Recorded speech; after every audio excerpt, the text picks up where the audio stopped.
Chapter 2100. This kid had always been a tough guy since he was young. He never screamed unless he was pushed to his limits. Could it be that he was seriously injured?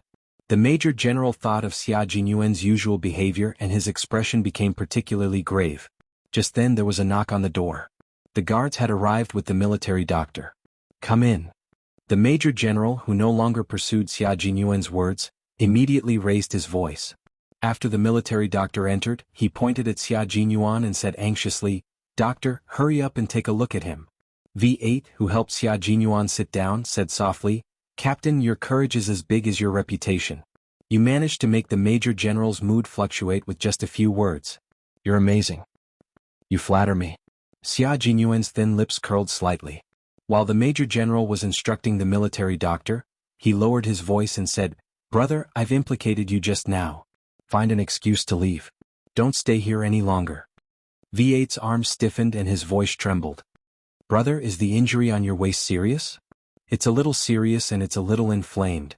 Xia Jinyuan told his comrade honestly and comforted him with a sympathetic gaze. "That's why I reminded you to find an excuse to leave so that the Major General won't be angry with you." "Then I really have to thank you for your reminder." V8 gritted his teeth and helped his comrade sit down. He said to the Major General, "Major General, I have something to deal with here. Can I leave first?" The Major General did not hesitate and waved his hand in agreement. V8 did not stay for a second and strode away. Soon the military doctor removed the blood-stained gauze. The Major General, who still had some anger in his heart, saw the wound on his waist. At that moment, the last trace of anger in his heart was extinguished instantly along with the bloody wound.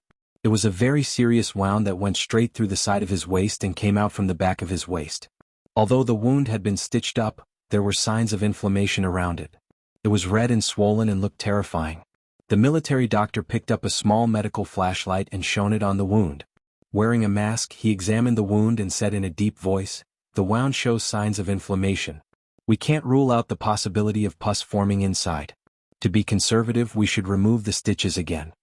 The military doctor gently pressed his hand around the wound with a pair of sterile gloves. After taking a closer look, he raised his head and asked Xia Jinyuan in surprise, "Did you sew it yourself?" Although the stitching technique was appropriate, the stitching was sloppy, and there were signs of pulling at the top and bottom of the stitching. At a glance, it was obvious that the stitching was done by oneself. Moreover, the stitching speed was very fast and the stitching was not done properly. Xia Jinyuan nodded faintly and said, "Help me disinfect the surrounding area first. We'll talk about removing the stitches later." "Do you want to be taken to the hospital by the guards?" The Major General glanced at him coldly and asked the military doctor how serious the infection was. Compared to the military doctor's shock, the Major General was much calmer. During battle, if the special forces of the Snowfield Brigade were injured, they would treat their own wounds if they had no comrades by their side. What he was concerned about was whether the infection was serious. "From the outside, I can't tell how serious it is for the time being. However, gunshot wounds are different from other injuries, especially penetrating wounds. Sometimes the situation looks good on the outside, but the inside may have formed pus." The military doctor was somewhat impressed by the soldier in front of him who dared to sew his own wound. He took off his gloves and answered the Major General's question with a serious expression. "I suggest that you go to the hospital to see if there is any inflammation inside." Xia Jinyuan knew that he could not escape going to the hospital tonight. He asked the military doctor to disinfect the wound first and said to the Major General, "There's no need to trouble the guards. I'll take the initiative to go to the hospital after reporting to you." Chapter 2101. Major General realized that the problem did not end with the arrest of the illegal Chinese businessman. He looked at Xia Jinyuan, who was in charge again, and asked the military doctor, "Can his injury be treated in a few hours?" "There are no signs of fever. It can be treated in a few hours." The military doctor packed up the medical supplies, saluted and left. It was already 8:30 at night. The office building of the military headquarters was brightly lit. The security outside was tight. Inside, uniformed soldiers were working on their work quietly. The Deputy Chief of Staff Du came out of the General Staff Department building and took a car to Wang Fu restaurant. He was tired after an entire day of meetings, so he sat in the back and closed his eyes to rest. Director Yi of the Southern Province took his daughter to report to the Beijing political group. In the end, his wife insisted that he go over and talk to Director Yi. He had already said what he needed to say and helped with what he needed to do. What else did he need to see? The deputy chief of staff did not want to go. When the waiter opened the door of the private room, his face was full of smiles. He strode over and said with a smile, Sorry, the general staff department called for an emergency meeting. Director Yi has to wait for so long. Yi Jifan didn't dare to accept this sentence. He had been paying attention to the movement at the door. When he saw the corner of a military green coat, he was very perceptive and stood up to greet the deputy chief of staff before he walked over. I'm sorry to disturb you. Please forgive me. He did not forget to remind Yi Ying to get up quickly. Mrs. Li liked the father and daughter's eyesight. People should have good eyesight. Otherwise they would appear clumsy. Okay, you two don't need to chat. Old Du let the waiter serve the dishes. Director Yi saw that you did not come and insisted on waiting. I couldn't persuade him, so I had to serve some desserts for Ying Ying to eat. Mrs. Li, who was wearing a gold velvet cheongsam with a rich peony flower embroidered on the collar, smiled and invited the two to sit. She personally poured a cup of tea for her husband and said elegantly, The 2 children have not arrived yet. The new year has just ended. I really don't know what they are busy with. I want to find someone to eat with, but there is no one to accompany me. Ying Ying is the best. She is obedient and sensible. She knows that I want to talk and chat. See, before you came, it was this child who kept me company to relieve my boredom. Hearing this, the deputy chief of staff laughed even louder. He looked at the young lady beside his wife and nodded approvingly. She is indeed obedient. Director Yi has taught her well. If it was Jai tsk at most 10 minutes. Yi Ying, who was flattered in her heart, tried hard to suppress the corners of her mouth that wanted to curl up. She lowered her head shyly as if she couldn't bear the compliment. Her voice was a little soft, but she didn't sound petty as she replied, You're flattering me. Madam is knowledgeable. It's my fortune to be able to talk to Madam. Hey, why are you so cute? I'm still outside, but I can still hear you through such a thick door. The one who spoke was Du Jai. Dressed in a military uniform, she walked in with an arrogance that Yi Ying envied. It was the kind of arrogance that could only be possessed by someone who was confident. Chapter 2102. Before meeting Du Jai, Yi Ying was already envious of Mrs. Li. Now that she saw Du Jai in person, there was not only envy in her heart, but also jealousy that she couldn't suppress. If she grew up in the Du family, she definitely wouldn't be worse than Du Jai. Definitely not worse. She remembered that there was a sentence written in a book, birth determines everything. In the past she didn't really believe it, but after seeing Du Jai, she really believed it. Birth does determine everything. In terms of appearance, she definitely wasn't worse than Du Jai. However, she didn't have Du Jai's arrogance between her eyebrows. In terms of temperament, she and Du Jai each had their own merits. One was arrogant, while the other was gentle. However, she didn't have the confidence of Du Jai. She also didn't have the elegance of Du Jai even when she was just carrying water. This kind of Du Jai made Yi Ying deeply jealous as soon as she appeared, but she didn't dare to show it at all, for fear that Mrs. Li beside her would notice it. Since Du Jai came in, Mrs. Li couldn't care less about Yi Ying, who was trying to make her happy just now. She revealed a deep and loving smile and directly joked, I can't finish talking bad about you even if I talk bad about you for 3 days and 3 nights. I dare to say it in front of you, but I dare to say it behind your back even more. Your mother is right. You are the most disobedient. If your mother and I don't talk bad about you, who else would we talk bad about? Compared to his eldest daughter, the deputy chief of staff doted on his naughty but considerate youngest daughter more. After joking, he introduced her to Yi Jifan. Chief Yi, this is my daughter Jai, who always gives me a headache. Jai, come and say hello to Uncle Yi.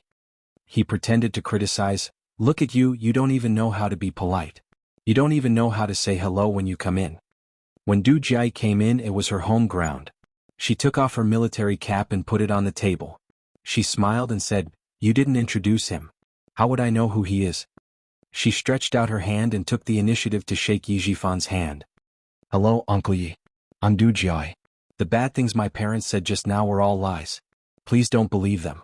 She was generous, decent, and experienced in dealing with people. Yi Jifan could tell at a glance that Yi Ying was not as good as her. He had been an official in the southern province for a long time, but he had never met a superior who had a daughter of the same age as his daughter. Even if there was one, it would be the daughter of a subordinate who was inferior to him. In comparison, he felt that his daughter's temperament was outstanding. Now, compared with the daughter of the deputy chief of staff Yi Jifan could not help but sigh with emotion. he said to Mrs. Li and the Deputy Chief of Staff Du. "When I see Miss Du, I really understand the meaning of the saying, dragons give birth to dragons, phoenixes give birth to phoenixes, and the son of a mouse can dig holes." In one sentence, the three members of the Du family were praised. Du Jia said in her heart, "It's a bit interesting." Then she took the initiative to talk to Ying when Mrs. Li introduced her. "She's really well behaved. I don't dare to speak loudly. Besides, she's even more beautiful than my mother said." Ying was a little flattered.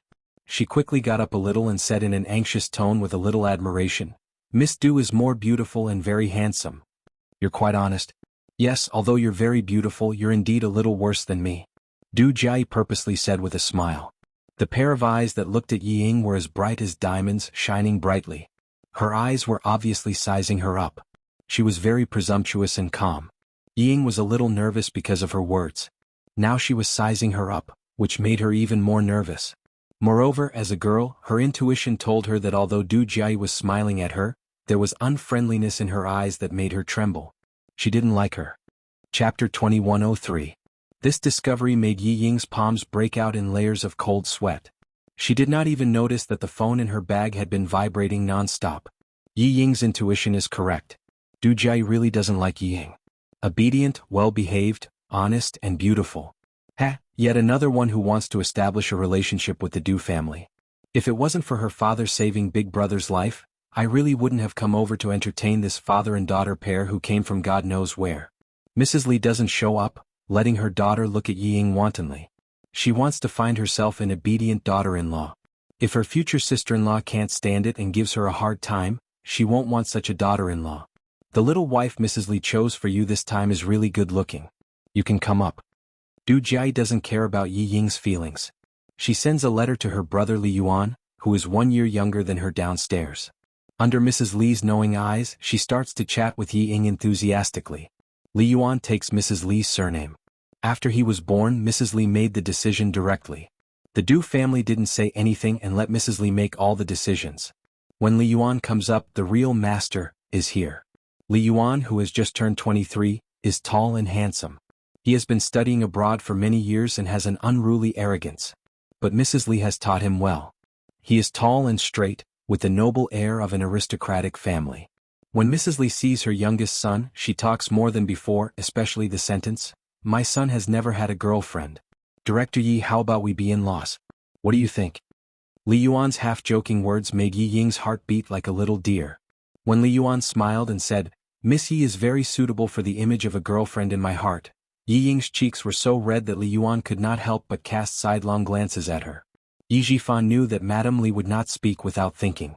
She only said this because she really meant it. For a moment, even someone as calm as him was a little excited. The father and daughter are so excited that they don't care about the vibrating mobile phones in their bags. After 3 rounds of drinking and talking happily, the vibrating mobile phones in their bags are directly turned off by Sun Dongqing. Sun Dongqing heard that both phones had been turned off. She sat weakly on the sofa like a frosted eggplant. It's over, it's over. The days that I finally had hoped for are over again. Her disappointing daughter, this time she was really going to be angered to death. He had sent her abroad to study because he wanted her to study hard and start from scratch. But what about her? But as for her, Ioyo, she was so angry. But she actually hung out with those blonde guys from overseas, and even allowed them to put their hands into her clothes and grope her all over.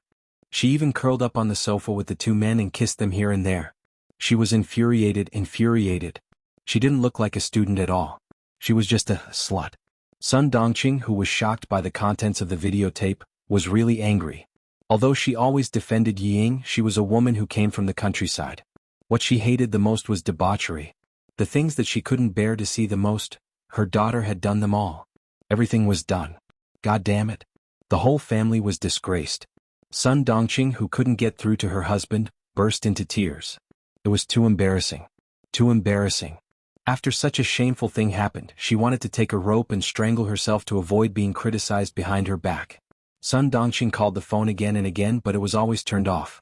She was so angry that she screamed and jumped. Suddenly, she rushed back to her room and rummaged. She wanted to go to the capital. Chapter 2104. Sun Dongqing didn't think about anything else. She just wanted to bring her daughter back from Jing City as soon as possible. It was okay if her daughter was humiliated at home, but she couldn't let her daughter embarrass herself outside. That was all she could think of. The most important thing now was to bring Yi Ying back from Jing City. She didn't think that Yi Ying was about to enlist in the military, nor did she think that the videotape might have been sent to more people. Sun Dongqing found her ID card. She only brought her wallet and mobile phone. She didn't bring any other luggage. She locked the door and went to the airport. She didn't dare to ask the driver to send her home. She was afraid that the driver would notice something wrong from her face. She even covered her face with a thick checkered scarf to take a taxi. On the way to the airport, she was so anxious that she kept calling her father and daughter, hoping that one of them would turn on his phone. Yi Jifan, who was chatting happily with Deputy Director Du, didn't even look at his phone until they returned to the hotel room. Ying was even more so. Facing the handsome and rich Li Yuan, who had a good family background, her heart was pounding like a deer the whole night. She didn't care about anything else. She was not attracted to Li Yuan, but to the Du family's family background and wealth. She didn't expect that her mother's words would come true. She would really find a husband who could be a general in the future. No, Li Yuan said that he didn't want to join the army. She didn't want to find a general as her husband, but a general as her father-in-law. And a mother-in-law from a famous family. It didn't matter whether Li Yuan was handsome or ugly. Of course, she would feel more comfortable if he was handsome. Although Yi Ying was excited the whole night, she didn't become impetuous because she was always calm in front of others. It was as if Mrs. Li was just joking. After a short moment of shyness, she returned to normal. Mrs. Li was more and more satisfied. Before leaving, she held Yi Ying's hand and said with a smile, "Tomorrow is Jiai's birthday. There will be a birthday party at home. Remember to come with your father." Not only did she need to be obedient, but she also needed to see how good her social skills were. She then turned to Yi Jifan and said, "Director Yi, remember to come tomorrow. Don't forget about it." Yi Jifan was stunned for a few seconds by the sudden good news. When he finally recovered, he slapped his forehead and said apologetically, "I didn't think that tomorrow would be Miss Du's birthday. I didn't make any preparations at all. It would be rude of me to go over there." How could Yi Jifan forget about this kind of good thing that could help his daughter integrate into the upper-class circle as soon as possible? He still had to put in 120% of his effort, but he still had to say some polite words. How could Yi Ying compare to Du Jiai when it comes to speaking? Du Jiai, who secretly curled her lips in disdain, smiled like a flower in the blink of an eye. "Do I still lack a gift from you? It's fine as long as you're here.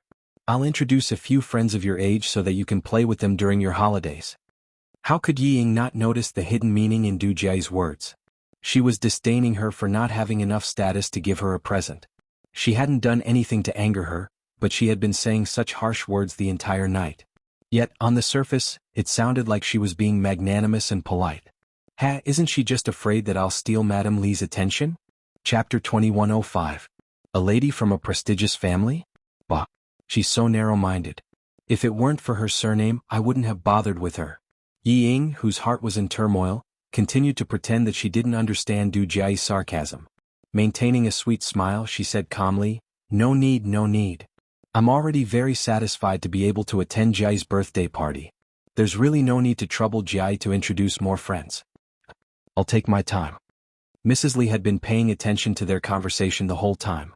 Seeing that Yi Ying was polite and a little domineering in her daughter's reply, she nodded with satisfaction in her heart. Not bad, she didn't swallow her anger. When pushed too hard, she knew how to fight back gently. It could be seen that she had a soft but firm character. She wouldn't be too weak and let others bully her. She had observed enough for tonight and was satisfied with the result. "Jiai, you take advantage of Ying Ying's gentle temperament to be aggressive. Mom saw it all tonight. You're the most dishonest." Mrs. Li, who had let Yi Ying pass another hurdle, finally spoke and stopped her daughter from continuing to suppress Yi Ying. As soon as she spoke, Du Jiai seemed to have changed into a different person. She held Yi Ying's arm affectionately and said with relief, "Oh, I'm so tired tonight. Mom, don't call me for this kind of thing in the future. I didn't know how tiring it is to be a bad person until today. Oh, I'm so tired. I don't want to be a bad person for the rest of my life." Yi Ying was stunned. She didn't understand what was going on in front of her. "I'm sorry, Ying Ying. It was my mom's idea tonight. It really had nothing to do with me." Du Jiai playfully blinked her eyes and explained, "When my mom told me about it, I was really in a difficult position. When I saw you again, I almost wanted to throw away my responsibilities and leave. But I couldn't help it. It's my mom. As long as my mom says something at home, it's like an imperial edict. Even my dad doesn't dare to disobey. As her daughter, I don't dare to do anything." The more she spoke, the softer her voice became. In the end, she whispered into Yi Ying's ear, giggling as she continued, "Let me tell you a secret. My mother is quite satisfied with you. As for you, you only need to coax my mother in the future. As long as my mother is happy, the whole family is happy." Yi Ying, who understood what was going on, actually wanted to avoid it. Her body had even stiffened from the contact with Du Jia. She did not feel any warmth from the hand that was holding her arm. Instead, she felt her heart tighten.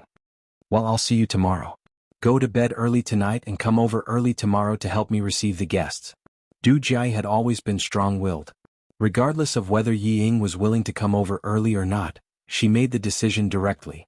To her, letting the daughter of a small bureau chief come over to help her in advance was already giving the other party a lot of face. She could only rush over. How could she refuse?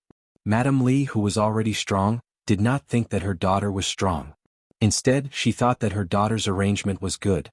She smiled and said to Yi Ying, "Okay, I'll send a driver to pick you up early tomorrow. You don't have to prepare a gift. Your sister Jia doesn't lack anything. You don't have to worry about your outfit. Just use the same makeup artist as Jia. You'll definitely look more beautiful and elegant. She'll send a driver to pick me up tomorrow?" Yi Ying, who was initially displeased by Du Jia's words, was delighted. That's right, Madame Li was the one in charge of the Du family. As long as she could make Madame Li happy and marry into the Li family, would she still need to be afraid of Du Jia? Chapter 2106. She was just a married daughter. How could she compare to Li Yuan? Li Yuan even followed Madame Li's surname. It was clear how high his position was in Madame Li's heart. Yi Ying quickly glanced at the handsome figure who was on the phone in front of her. The smile on her face became even more gentle. Du Jia's eyes flashed with a hint of contempt as she quietly observed her mother's expression and actions. Maintaining the smile on her face, she continued to hold Yi Ying's arm tightly as she pouted and acted coquettishly. "Mom, you're so biased. None of my friends have ever received a single word of praise from you. Me too, it's been a long time since you've praised me." Did she really think that she could marry into the Du family just by coaxing her mother? She sure knew how to daydream. For some reason, Du Jia disliked Yi Ying. She had been prejudiced against her since the beginning.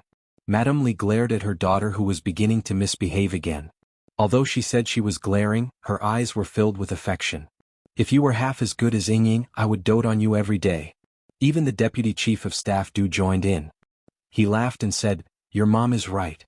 If you were half as obedient as Ying, I would dote on you too." Polite words were enough to be taken seriously. Yi Jifan quickly flattered back. The atmosphere was so pleasant that everyone's faces were filled with smiles. Du Jia looked at Yi Ying, who was getting more and more uncomfortable, and sighed. "Ying, your arrival has caused my status to plummet. I don't care anymore. I'll leave the important task of making my mom happy to you in the future." The intimate and witty words made the three adults laugh even louder and louder. Ying had no idea what Du Jia was thinking. Her whole body was bearing the weight of Du Jia's body. She tried her best to smile naturally and said gently, "Jia, you're making me happy. It's my fortune to be able to make Madame Li happy." Du Jia was sometimes cold and sometimes hot.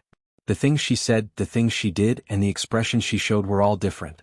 Her words were obviously sarcastic, but it just made the adults laugh loudly. Yi Ying couldn't help but feel afraid of such a Du Jia. She couldn't help but feel more envious and jealous. In the face of power, Yi Ying was not as arrogant as she was when facing Yi Qian.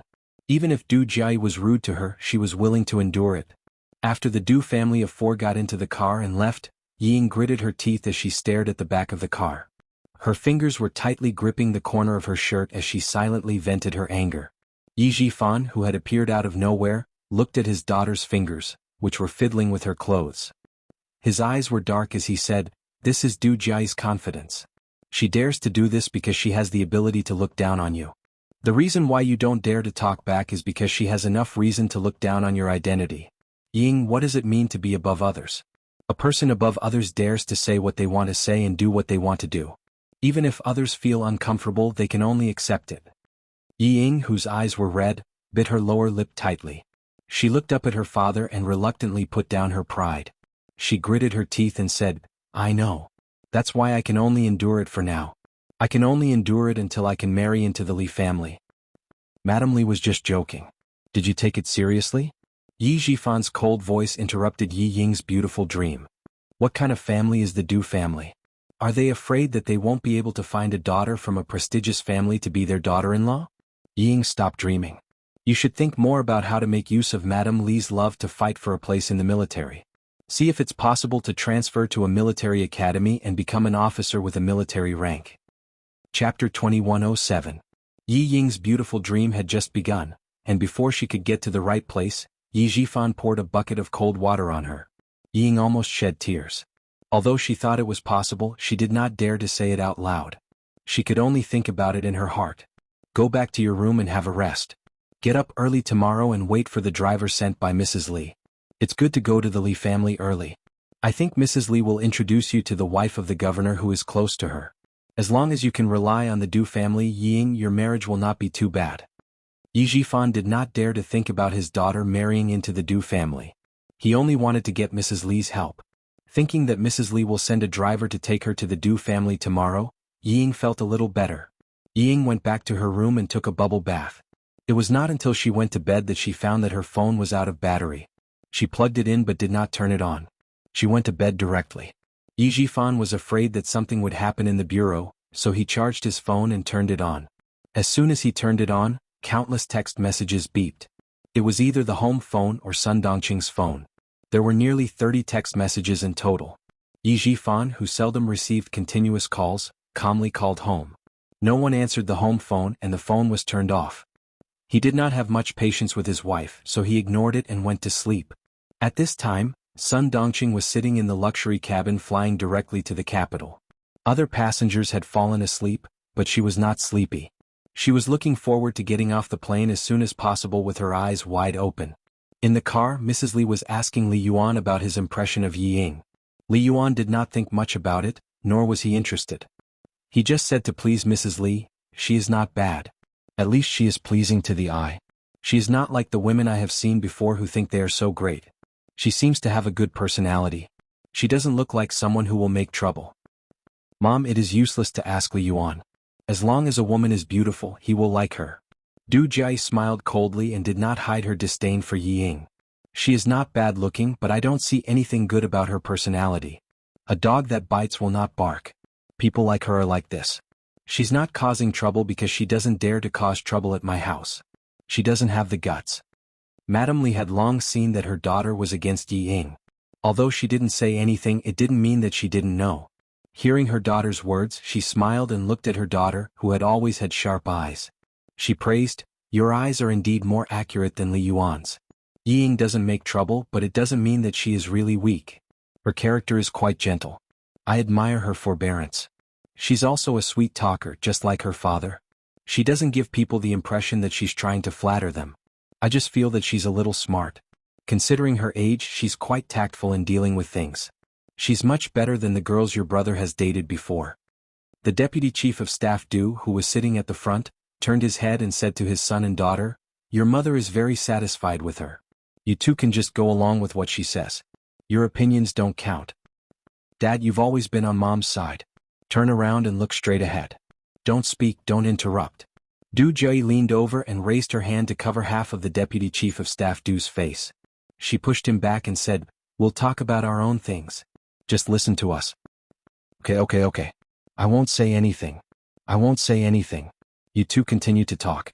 The deputy chief of staff Du, whose face was pushed back by his daughter, laughed. He never cared about the things at home. It was enough for him to have his wife. She said it was good, it was good. She said it was bad, it was bad. Chapter 2108. Mrs. Li patted her daughter's arm with a smile. You're so rude. Sit up straight.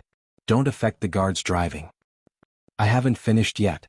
Du Jia sat back with a smile and continued to say what she disliked about Yi Ying. I don't like her very much. It feels like she's pretending. She blushes all night and she's so shy. It's as if I'm so thick-skinned. I don't like her. And Mom, didn't you notice that her eyes were a little flirtatious? When Li Yuan came in, she quickly glanced at him and lowered her head. I really thought she was shy at that time.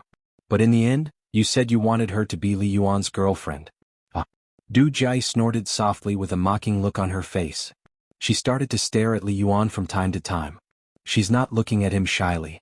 She's just sizing him up. Does she want to see if Li Yuan is good enough for her? She's just the daughter of a little director. What right does she have to think that Li Yuan is good enough for her? Du Jia's words had a great impact on Mrs. Li. After a long time she nodded and said, "You're all young people. Looking at young people with the eyes of young people, sometimes you can see more clearly than adults. Hearing what you said, it's possible that Yi Ying deliberately behaved well in order to leave a good impression in front of me. But, although Mrs. Li agreed with her daughter's words, she did not directly deny her love for Yi Ying. But she's really gentle and filial. You can see it from her pouring tea for Yi Jifan from time to time." She turned to ask Li Yuan, who was not interested, "What about you? What do you think?" Her daughter's thoughts were important, but it also depended on her son. "As long as she's good enough for you and my sister, I have no objections." Li Yuan shrugged indifferently. Yi Ying's beautiful face flashed in his mind, and his eyes were a little more interested. "Her father is not bad. Southern Province is a rich province. I want to go there to develop my career. If I have Yi Jifan's guidance, it should be smooth." Du Jia rolled her eyes at Li Yuan. "Do you need Yi Jifan's guidance to develop your career in Southern Province? Isn't it enough for you to have uncle's guidance? Eldest uncle, second uncle, and third uncle can also help. Do we still need Yi Jifan?" "Sister, you're dreaming. Uncle will only help Li Jinyan. Why would he help my mother? It was already good enough that he didn't go against his mother. Third uncle doesn't want to count on him either. He's been hiding abroad for so many years. What can he do to help me?" At the mention of his grandfather's family, a layer of darkness appeared in Li Yuan's eyes. "With eldest uncle and second uncle around, what can we do? If you don't even try to fight for it, how do you know you can't do anything? Third uncle was forced to retire from the army and go abroad by first uncle. Now you can join forces with third uncle, right? There's also first aunt. She's his second wife and she can't wait to get rid of Li Jinyan. Don't you know that you should join forces with first aunt?" Hearing this, Li Yuan glanced coldly at Du Jia, who had simplified the matter.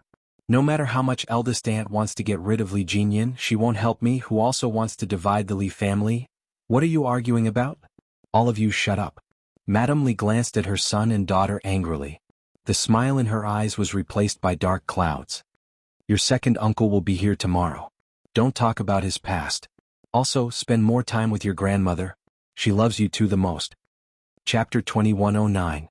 Du Jia doesn't dare to make trouble when Mrs. Li is angry. She secretly glares at Li Yuan, who caused her to be criticized, and feels depressed. Thinking of her grandfather's family, Du Jia purses her lips and holds Mrs. Li's arm gently. She says softly, "Mom, don't be angry. My brother and I know what to do. We won't embarrass you and third uncle in front of eldest uncle and second uncle." Why was it said that daughters were considerate? In fact, it meant that daughters were attentive. Her daughter immediately comforted her when she saw that she was angry, but her son didn't. Men were not so attentive and cared about personal gains and losses. Mrs. Li sighs and pats her daughter's shoulder gently. "I'm relieved that you are sensible. Don't tell your brother that he needs to rely on his uncles in the future. They are unreliable. Your eldest uncle and your grandmother are like fire and water. It's good that your second uncle doesn't care. Your grandmother doesn't have to worry about it. Your third uncle has just come back. How can he help your brother? What's more, there is Li Jinyan. He alone is enough for your grandmother and your third uncle to worry about. Let's solve our own problems. Don't bother your grandmother." Mrs. Li is not in a good mood when it comes to her family. Du Jia sees that she frowns and doesn't want to talk about it. She nods obediently and lowers her eyes to hide the complicated feelings in them. Her grandfather's family seems to be rich for generations, but their relationship is not ordinary. Her grandfather was a playboy all his life. He married her eldest grandmother and gave birth to her eldest uncle and second uncle. In the end, he raised her younger grandmother and gave birth to her third uncle and mother. What surprised her more was that her younger grandmother and her eldest grandmother were not blood-related sisters. Her younger grandmother was adopted by her eldest grandmother's family. Later, the affair between her grandfather and her sister-in-law was exposed.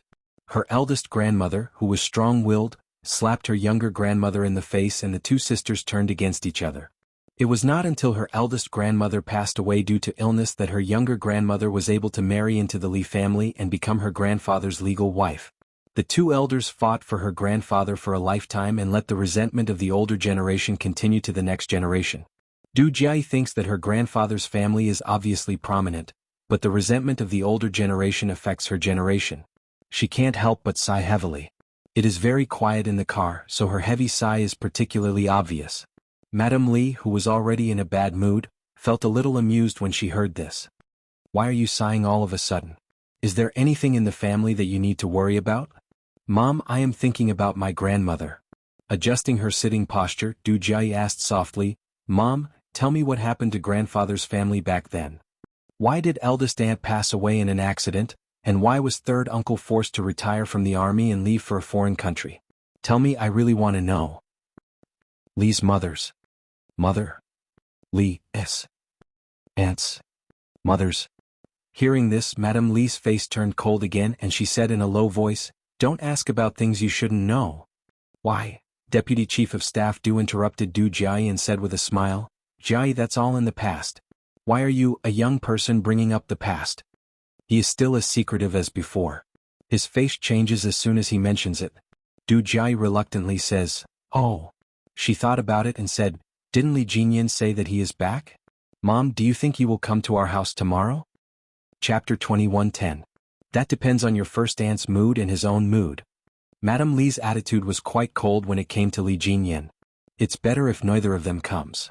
She had no feelings for her eldest brother, not to mention that he was at odds with old Madame Li. Li Yuan, who was resting with his eyes closed, said with a faint smile, Li Jinyan won't come, but cousin will definitely come. Because as long as it's something Li Jinyan hates, the two of them will like it. That's right. Li Jinyan will definitely not come. Du Jiayi nodded thoughtfully.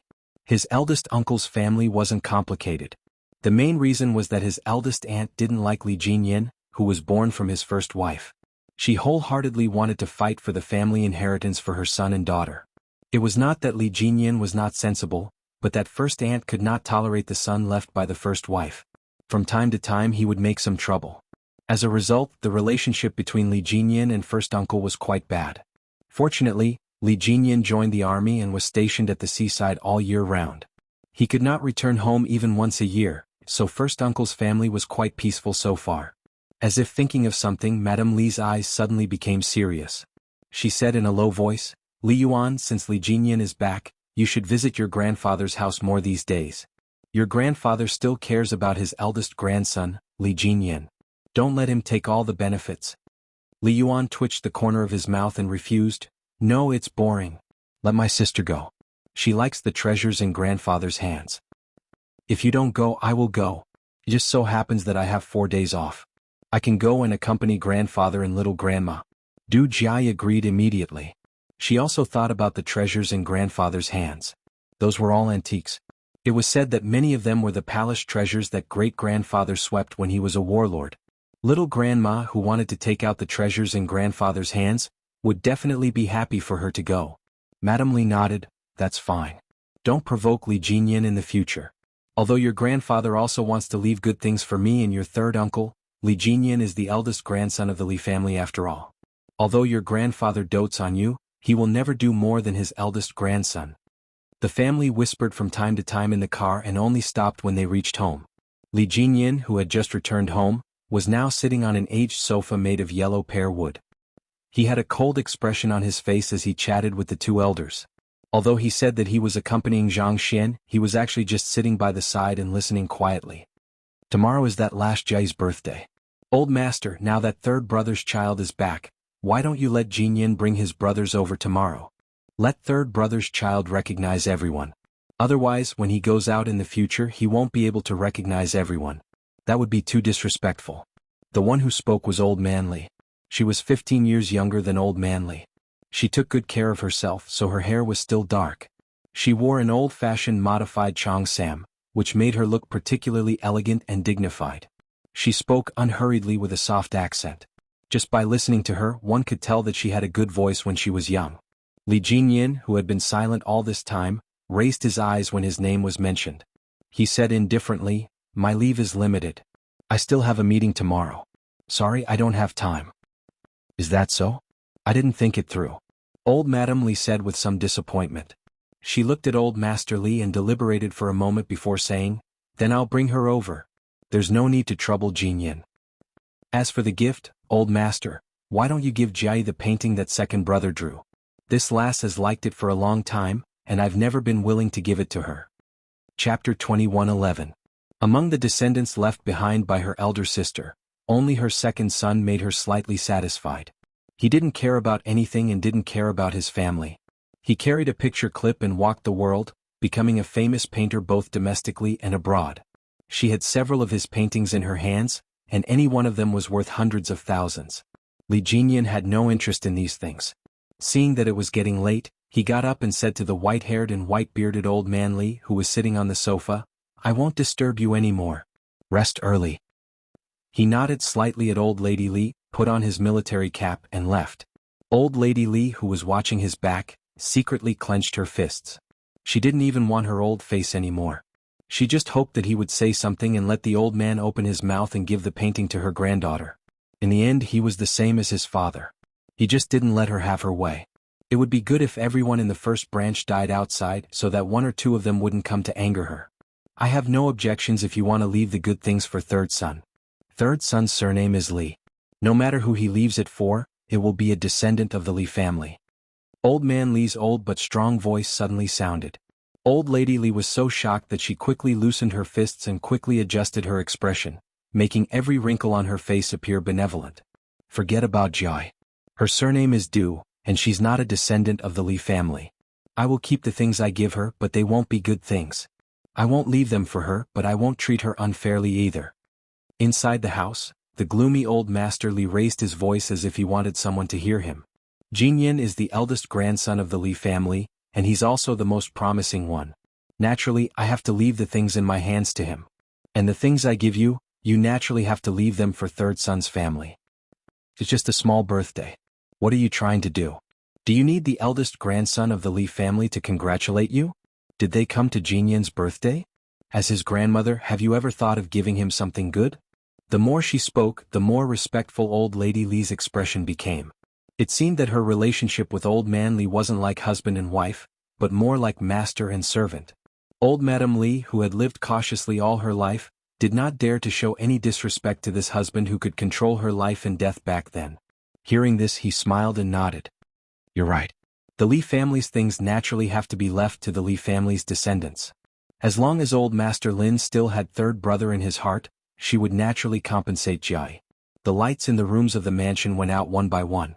Soon, only the street lamps outside the house and the corridor were illuminated. Li Jinyan, who walked out of the mansion, looked back at the mahogany door plaque, and a faint sneer appeared in his cold eyes. Li Mansion? He really did not have any kinship with the Li residence. The only kinship he had left was with his maternal grandfather's family.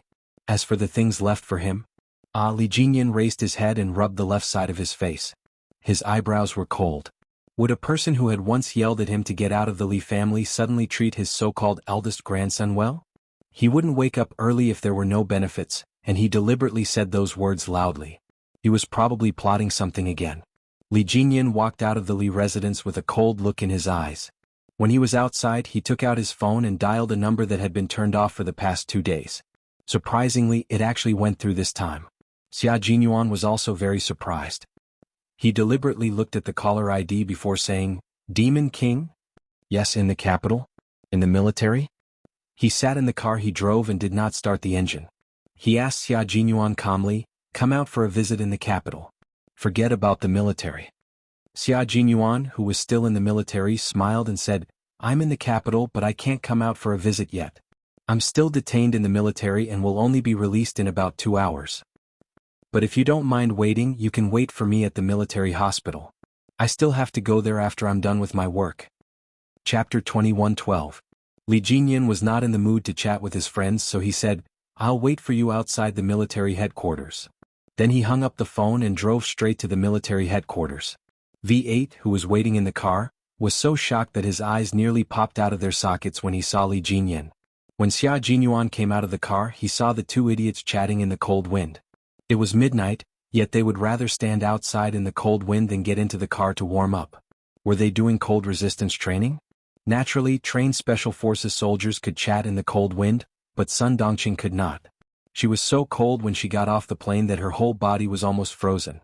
Wearing a cotton coat, she could not resist the cold wind at all. She had no choice but to go back to the store in the airport lobby to buy a down jacket. Feeling warm, Sun Dongqing hurriedly turned on her phone. A few text messages popped up. Sun Dongqing took a look. Even though it was already past midnight, she couldn't wait any longer and immediately called Yi Jifan. Yi Jifan was in a daze when he heard the phone on the bedside table vibrate non-stop. He did not turn on the lights, so he reached out to pick up the phone and said in a hoarse voice, "Hello." Then he was startled awake by Sun Dongqing's howling. Olji, something big happened. Something big happened to Ying. Yi Jifan's eardrums hurt from her piercing voice. He frowned and said in a deep voice, "Ying is in Beijing with me. What could possibly happen to her? You must be confused from sleeping too much. Sun Dongqing, can you stop making a fuss all day long? Someone sent a video to our house. It was the package I received yesterday. I thought it was material for you." Sun Dongqing, who was finally able to talk to her husband, suddenly had a backbone. She quickly told him the whole story. "What should we do? What should we do? I asked her to study abroad so that she could make a name for herself, but in the end, this damn girl did something shameless. Olji, I'm afraid we're really in big trouble." Yi Jifan got up from the bed with a livid face and said angrily, "Take a taxi to Wangfu Hotel right now. Call me when you're downstairs and I'll come down to pick you up. Remember, don't let the hotel staff see your face. Also, hold on to the videotape in your hands." Something big had happened, something really big had happened this time. After hanging up the phone, Yi Jifan's face was gloomy as if a storm was about to come. He put on his clothes, opened the door with force and walked to the next room. He kept ringing the doorbell impatiently. Ying was having a beautiful dream. She dreamt that she had married into the Du family and had become Li Yuan's wife. Just as she was exchanging rings with Li Yuan, she suddenly saw Yi Qian walking over from the front. Just as she was about to provoke her with a smile, the ear-piercing sound of police sirens came from outside the church. Ying quivered and opened her eyes. There was no sound of the police car, but the doorbell rang clearly. It was ringing very urgently. Ying, whose beautiful dream was interrupted, got up from the bed with a gloomy face. She was angry, but she did not dare to open the door directly. She looked through the electronic eye and saw that it was her father. Only then did she suppress the anger in her heart and open the door. "Dad, why aren't you asleep yet?" she said unhappily. "I was sleeping soundly. Why did you wake me up? I have to go to Mrs. Li's house early in the morning tomorrow. If I don't sleep well, I won't even look good with makeup." Yi Jifan, who was so angry that his chest was heaving up and down, did not speak immediately. Instead he walked into the room. Ying, who was still in a daze, did not realize that something was wrong with him. She closed and locked the door. Just as she turned around, a black shadow flashed past her eyes. "Pa." She was slapped hard on the face as she was caught off guard. Chapter 21:13. Ying was stunned by the slap. She covered her face and stared at Yi Jifan in disbelief. After a few seconds she asked loudly, "Dad, what are you doing? Instead of sleeping at night, you came here to slap me. What are you trying to do? What did I do wrong? Did I make you unhappy? You still have the cheek to ask me what you did wrong." Yi Jifan slapped Yi Ying's left cheek again without any hesitation. The two slaps left 10 red fingerprints on Yi Ying's cheeks. Yi Ying, whose mouth tasted of rust, widened her eyes. Tears welled up in her almond-shaped eyes. She screamed, "Am I your biological daughter?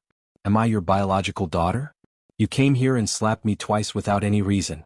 Dad, are you trying to beat me to death? If you weren't my biological daughter, I would strangle you to death right now." Yi Jifan was so angry that his face turned the color of a pig's liver. After he slapped her with all his strength, his vision turned black. Ying, who felt wronged, wailed, "I'm not your daughter. I'm not your daughter. I want to go back to the southern province. I want to find mommy." She was as wronged as a 5 or 6-year-old child. "Since when did you treat me as your biological daughter? All you do is compare me to Yi Qian. You say that I'm not as good as him here and there. You belittle me to the point that I'm worthless. Now you come here and hit me. Dad, since when did you treat me as your daughter?" After being slapped twice for no reason, Ying felt as wronged as a child who had lost her parents. She screamed until her eyes were about to pop out. Yi Jifan looked at his daughter coldly. Not only did the anger in his heart not dissipate, it burned even more fiercely. He didn't understand how his daughter had become like this. When she was young, she was clearly smart and clever. She was like a jade carving that was loved by everyone. At that time he thought, forget it. If I don't have a son, so be it. If I have a smart daughter, as long as I nurture her well, she will be better than other people who secretly give birth to a son.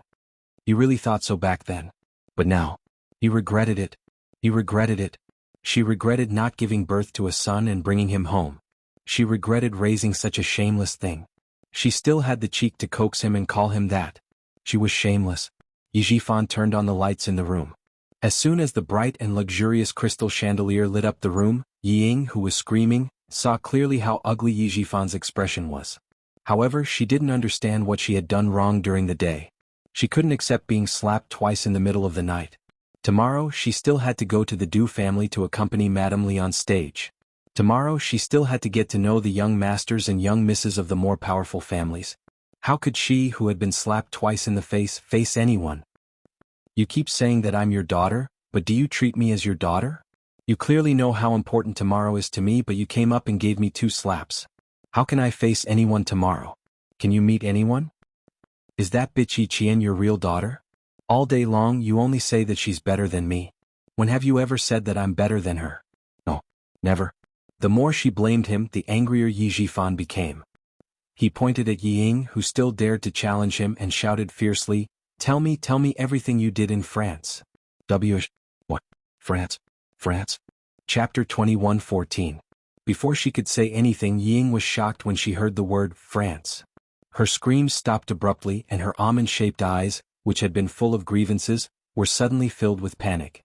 You've been wronged, haven't you? Well, tell me all the nonsense you've been doing in France. Changing boyfriends every week? Running to a bar to be hugged by 2 men? Not going back to the dorm in the middle of the night and going to a hotel with a man? Ying, do you still feel wronged? Don't you think you're shameless? Ying was completely shocked. How could it be? How could it be? It was so long ago. How could Dad know about it? Her expression made Yi Jifan even more certain that these things were true. They were all true. Yi Jifan clenched his teeth as the anger in his heart grew stronger. The anger on his face surged directly between his eyebrows. He shot a murderous look at Yi Ying, which made Yi Ying step back in fear. She was scared. She was scared. She was really scared that she wouldn't be able to walk out of the hotel room. Yi Ying's cowardly retreat made Yi Jifan's face burn with anger. Unable to restrain his anger, he lifted his foot and fiercely stomped on the coffee table.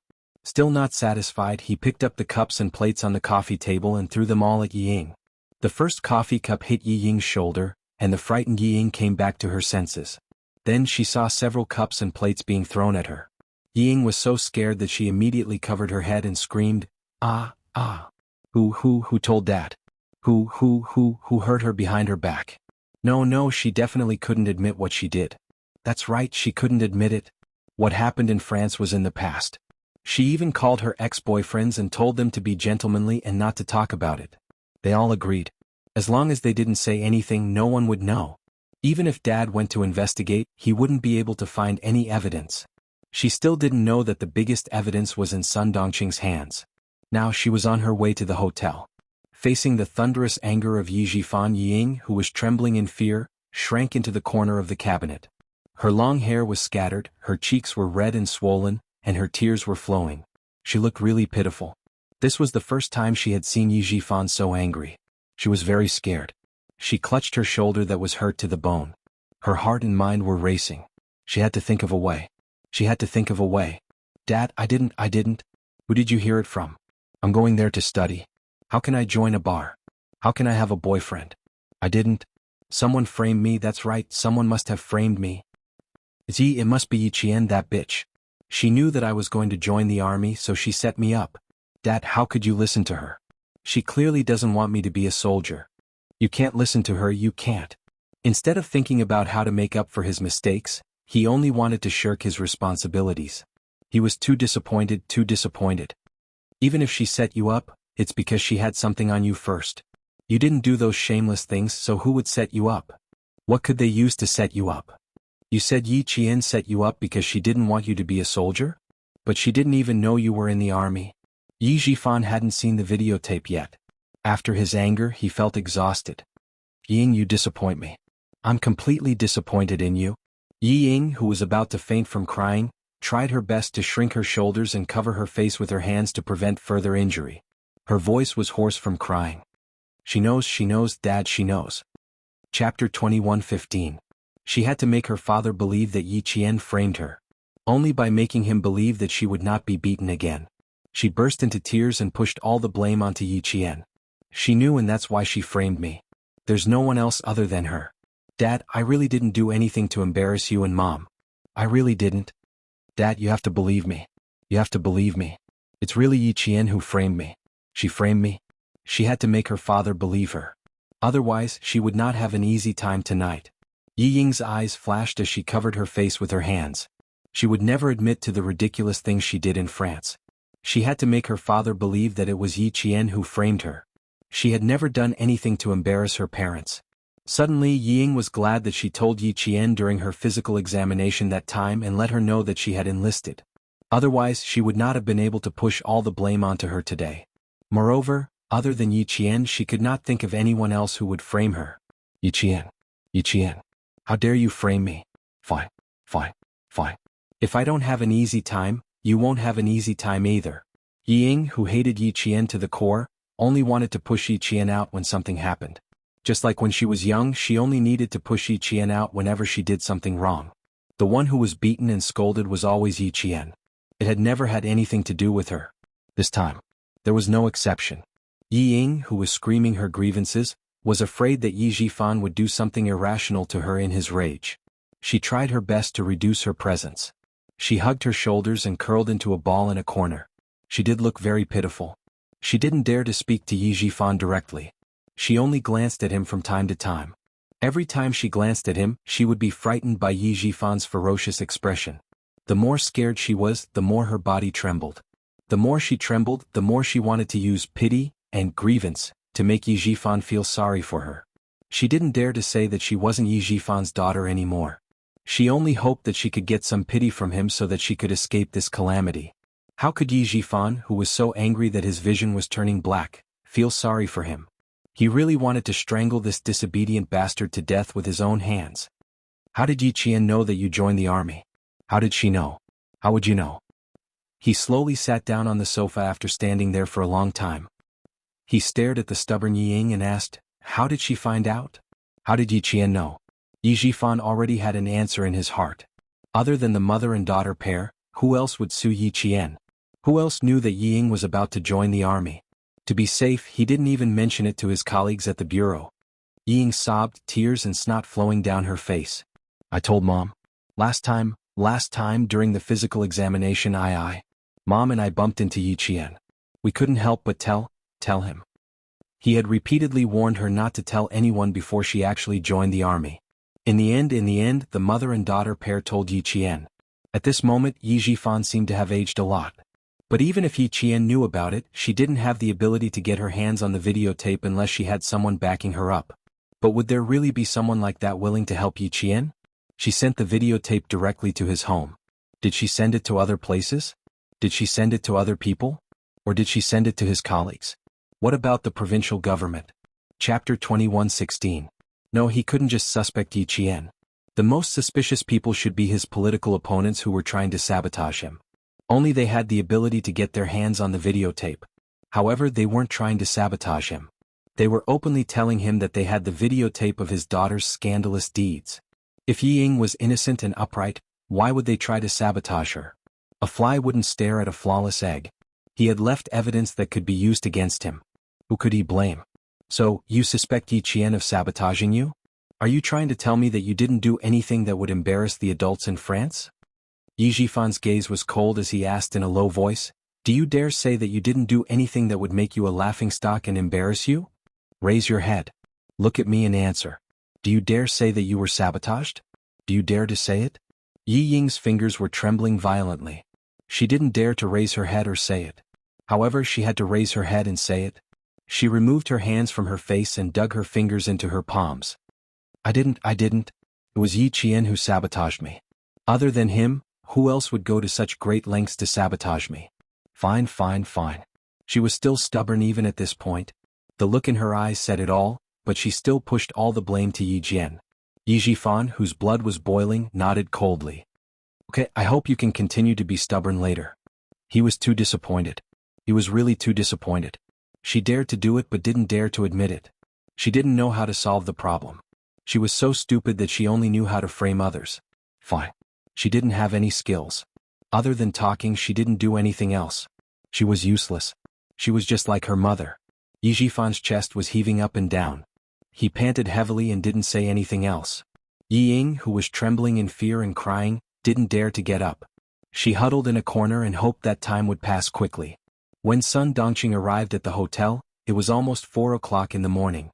When she saw Yi Jifan's gloomy expression, she was furious. Where's the disgrace? Where is it? I must teach her a lesson tonight. The thing that she hated and hated the most was done by her own daughter. Hugging, and even getting a room. How could she have such a cheap daughter? That videotape was a slap to her face. Her face was burning hot. It really hurt. What a good daughter you've raised. Yi Jifan glared at him and said through gritted teeth, My Ying is the best. Yes, your Ying is the best. This was her goodness. This is the good that you've taught. I've really learned something new. Sun Dongqing was not as protective as before. She rolled up her sleeves and took a step forward. What a disgrace. I'm going to beat her to death today. Yi Ying was overjoyed by Sun Dongqing's appearance. Her eyes, which were red from crying, shone brightly. She cried out miserably, Mom, save me. She got up with disheveled hair and threw herself at Sun Dongqing. Her savior was here, her savior was here. As long as her mother was here, her father wouldn't be able to touch her. What welcomed her was not Sun Dongqing's protection, but 2 slaps that were louder than before. Not just one but countless slaps, punches, kicks. Sun Dongqing, who was so angry that she had lost her rationality, punched and kicked her. I'm going to beat you to death, you disgrace, you disgrace. Chapter 21:17. Yi Ying, who had never been hit by Sun Dongqing before, was horrified. Compared to Yi Jifan's 2 slaps, Sun Dongqing's was much more violent. Mom.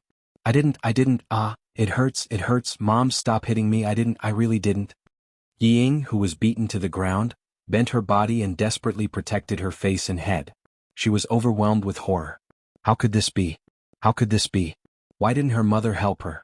Why? Yi Ying screamed and begged for mercy, but Sun Dongqing beat her even more fiercely. I didn't send you to study abroad so that you could learn to sleep with foreign devils. I didn't want you to be a prostitute. I didn't want you to change your boyfriend every week. I'll beat you to death, you shameless thing. You can live a good life, but you have to humiliate yourself. If you want to find a boyfriend, fine, I won't stop you, but you should find me a boyfriend like Mrs. Li's son. Find a foreign devil to sleep with? Shameless thing, who did you learn this from? Who did you learn this from? Just as Sun Dongqing was about to kick Yi Ying's head, Yi Jifan, who was expressionless, frowned and grabbed his wife who had lost her mind.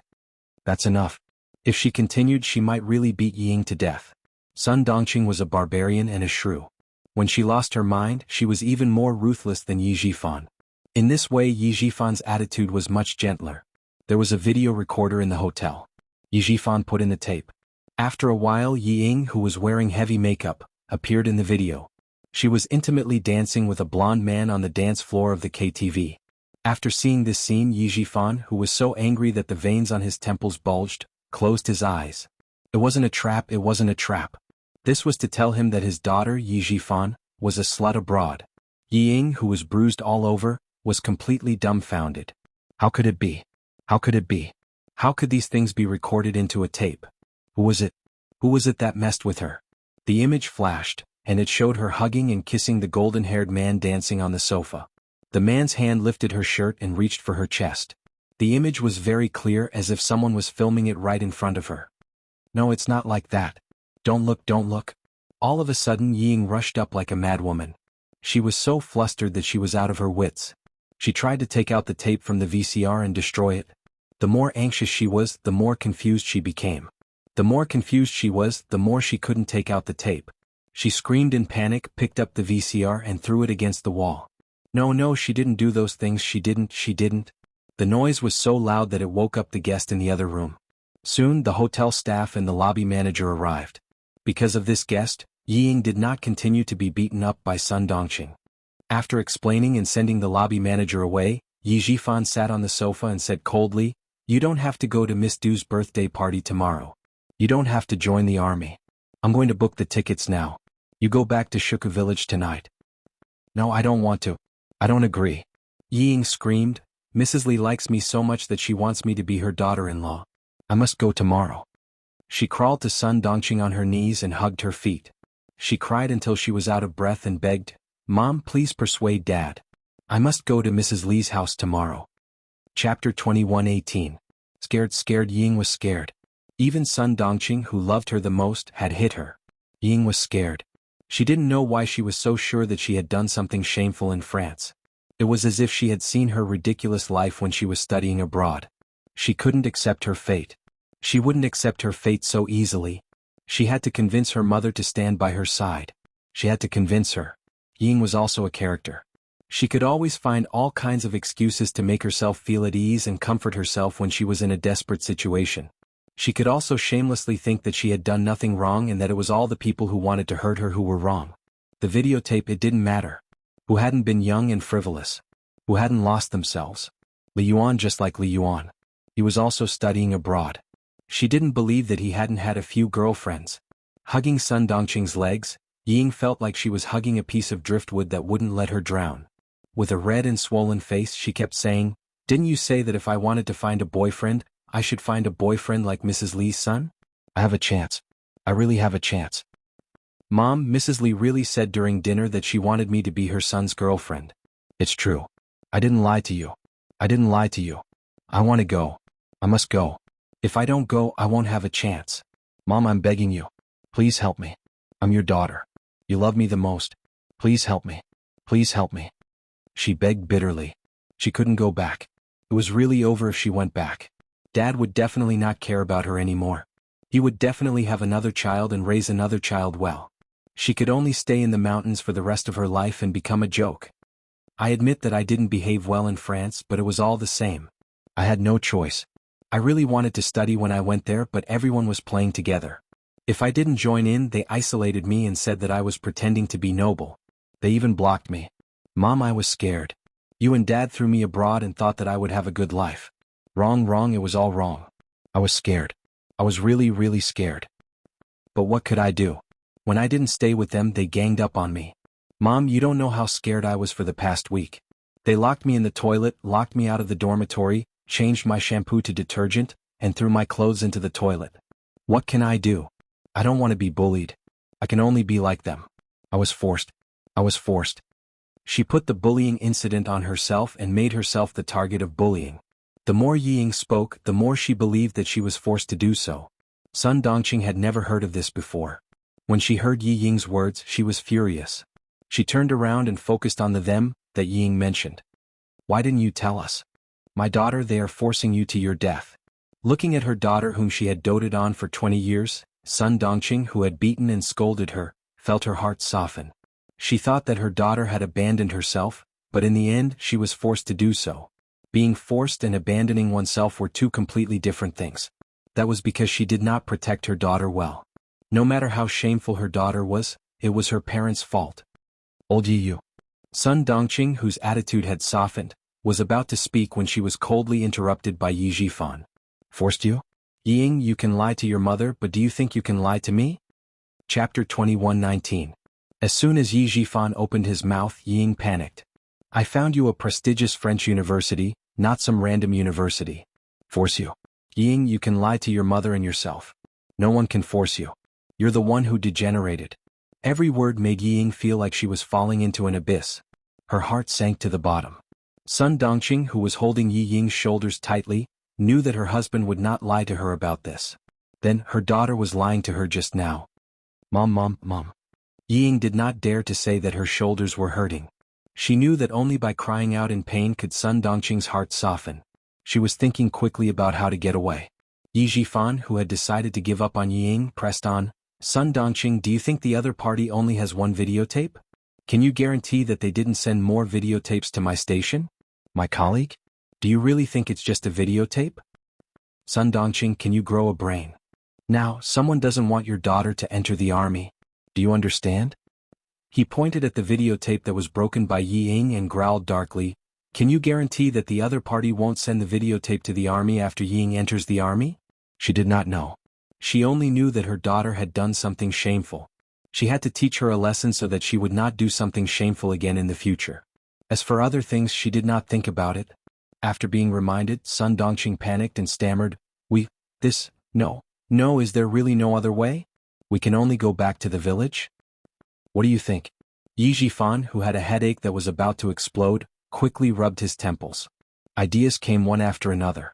If they could not find the person who sent the videotape, Ying would not be able to leave the village, let alone enter the army. As for marrying into the Du family? Don't even think about it. Once the videotape fell into Mrs. Li's hands, the whole family would be finished. Ying, who was crying so hard, saw that her mother's attitude softened. She immediately continued to plead, "There is a way, there is a way. As long as Mrs. Li treats me well, no one will dare to offend our family. Mom, I will marry into the Du family. Believe me, I will definitely marry into the Du family. Li Yuan has a good impression of me. He even asked me to look for him when I'm free in the future. He'll take me out to play." The deputy chief of staff Du also agreed. Mrs. Li also asked Li Yuan to take care of me. Mom, did you hear that? She wants me to marry Li Yuan, right? Sun Dongqing felt that her daughter's words made sense, but when she saw Yi Jifan's ferocious expression, she swallowed her words. If it was any other matter, she would still dare to argue with her husband, but this matter made her so angry that she wanted to beat her disobedient daughter to death, not to mention her husband who was an official. In the face of Yi Ying's attempt to escape, Yi Jifan sneered. Before the videotape, he actually had the idea of marrying his daughter into the Du family. After all, Mrs. Li's words were too tempting. What about now? Not anymore, not even the slightest bit. Now he only hoped that he could bring Yi Ying back to his hometown as soon as possible and let the person who sent the videotape see his sincerity. Sun Yaozu's sudden death was investigated by the Southern Province Police as a case of bodyguard kidnapping his employer and murder after failing to extort money. Now it was his family's turn to be unlucky. It was possible that someone was targeting him and did not want him to continue his career. They wanted to kill him completely. Chapter 21:20. If his daughter was useless, he could find another surrogate, but he could not lose his position. The person behind the jade instructed him to build a relationship with the Du family, so he definitely did not want to see him fall out with the Du family. After weighing the pros and cons, giving up Yi Ying was the best choice. As Yi Qian said, for his career, Yi Jifan would definitely disown his family. Whoever stopped him, he would be ruthless, even if his own daughter stood in his way. Yi Jifan, who had made up his mind, said coldly, "Mrs. Li has a good impression of you? Ying, you think too highly of yourself. If you sent the videotape to Mrs. Li's house, what do you think will happen to you?" Yes, Mrs. Li did reveal that she wanted her son to marry you, but did you live up to her expectations? No. You left such a big weakness for others to use against you. This is a bomb that will blow up our whole family and make us lose everything. If we did not have a relationship with the Du family, this videotape would at most make our whole family lose face. But now, once Mrs. Li watches the videotape, she will not let you go and she will not let me go. Sun Dongqing, if I am finished, my whole family will be finished. The power of the last sentence was no less than a bomb thrown into Sun Dongqing's heart, blowing away her stupidity and miraculously understanding the predicament in front of her. Now that she had completely understood what Yi Ying meant, she howled and punched Yi Ying's shoulder hard. What sin have I committed to give birth to such a disgraceful thing like you? It is not easy to find a general's wife who likes you, you actually. Sun Dongqing, who was sad from the heart, punched Yi Ying and then punched her own chest hard. Her heart was so painful. Such a good opportunity gone again. Seeing that her father would not help her, Yi Ying, who was desperate, cried and got up. Mom, don't be angry, I was wrong. She hugged Sun Dongqing and suddenly said in a low voice, Mom, if you don't help me, Dad will not want you and he will not want me. Sun Dongqing, whose body suddenly stiffened, heard her daughter say, Dad is only in his early 40s, the golden age for men. As long as he wants to have children with his official position, there are many young and beautiful women who want to give birth to his children. Mom, you must help me go to the Du family. I can't be fooled by Dad. He didn't want me to go because he was afraid that he would offend the deputy chief of staff Du. Madam Li likes me. Mom, I'm confident that I can win her heart. I'm also confident that Li Yuan won't be able to run away. Tomorrow is my last chance. If I miss it, Mom, both you and I will be abandoned by Dad. Don't say that Dad doesn't dare, he dares. I can't compete with you over Dad. Mom, you can't compete with him over what he wants to do and neither can I. So, I'm going to take a gamble. If we win the bet, we win. His words touched Sun Dongqing's heart. That's right. Her daughter was right. Once the mother and daughter returned to Shuku village, everything would be over. They would become the laughingstock of the entire village. But what should he do? She didn't have any other ideas and could only let her daughter figure it out herself. The mother and daughter hugged each other. Yi Jifan, who had a splitting headache, didn't say anything else. He glanced coldly at Ying, got up and said to Sun Dongqing, "Look after her. I'll go back to my room and book tickets for you two to go home." He didn't know that when he went back to his room to book the tickets, Sun Dongqing and Ying left Wangfu Hotel in a hurry. He also didn't know that the mother and daughter had caused a huge disaster. Chapter 21-21. It was 5 o'clock in the morning, and the cold wind blew through the capital city. Occasionally there would be some noises on the streets, and after that there was only the quiet street lights waiting for dawn. Ying did not dare to stay any longer. She staggered into a taxi with Sun Dongqing and gave the driver the name of a chain hotel in the country. She desperately wanted to escape from Yi Jifan's control. What should she do tomorrow? She did not have a solution now. "Mom, I have to put ice on my face to reduce the swelling. Forget about my body, I'll wear a long-sleeve dress." Ying quickly spoke to Sun Dongqing in dialect after getting into the taxi. What should she do next? She did not have a solution now. She had to go to the Du family and attend Du Jiai's birthday party first. Then she took out her phone and quickly sent a text to Li Yuan. The text basically said that her mother was worried and came over. She did not know why she quarreled with her father. She failed to stop them and was accidentally injured.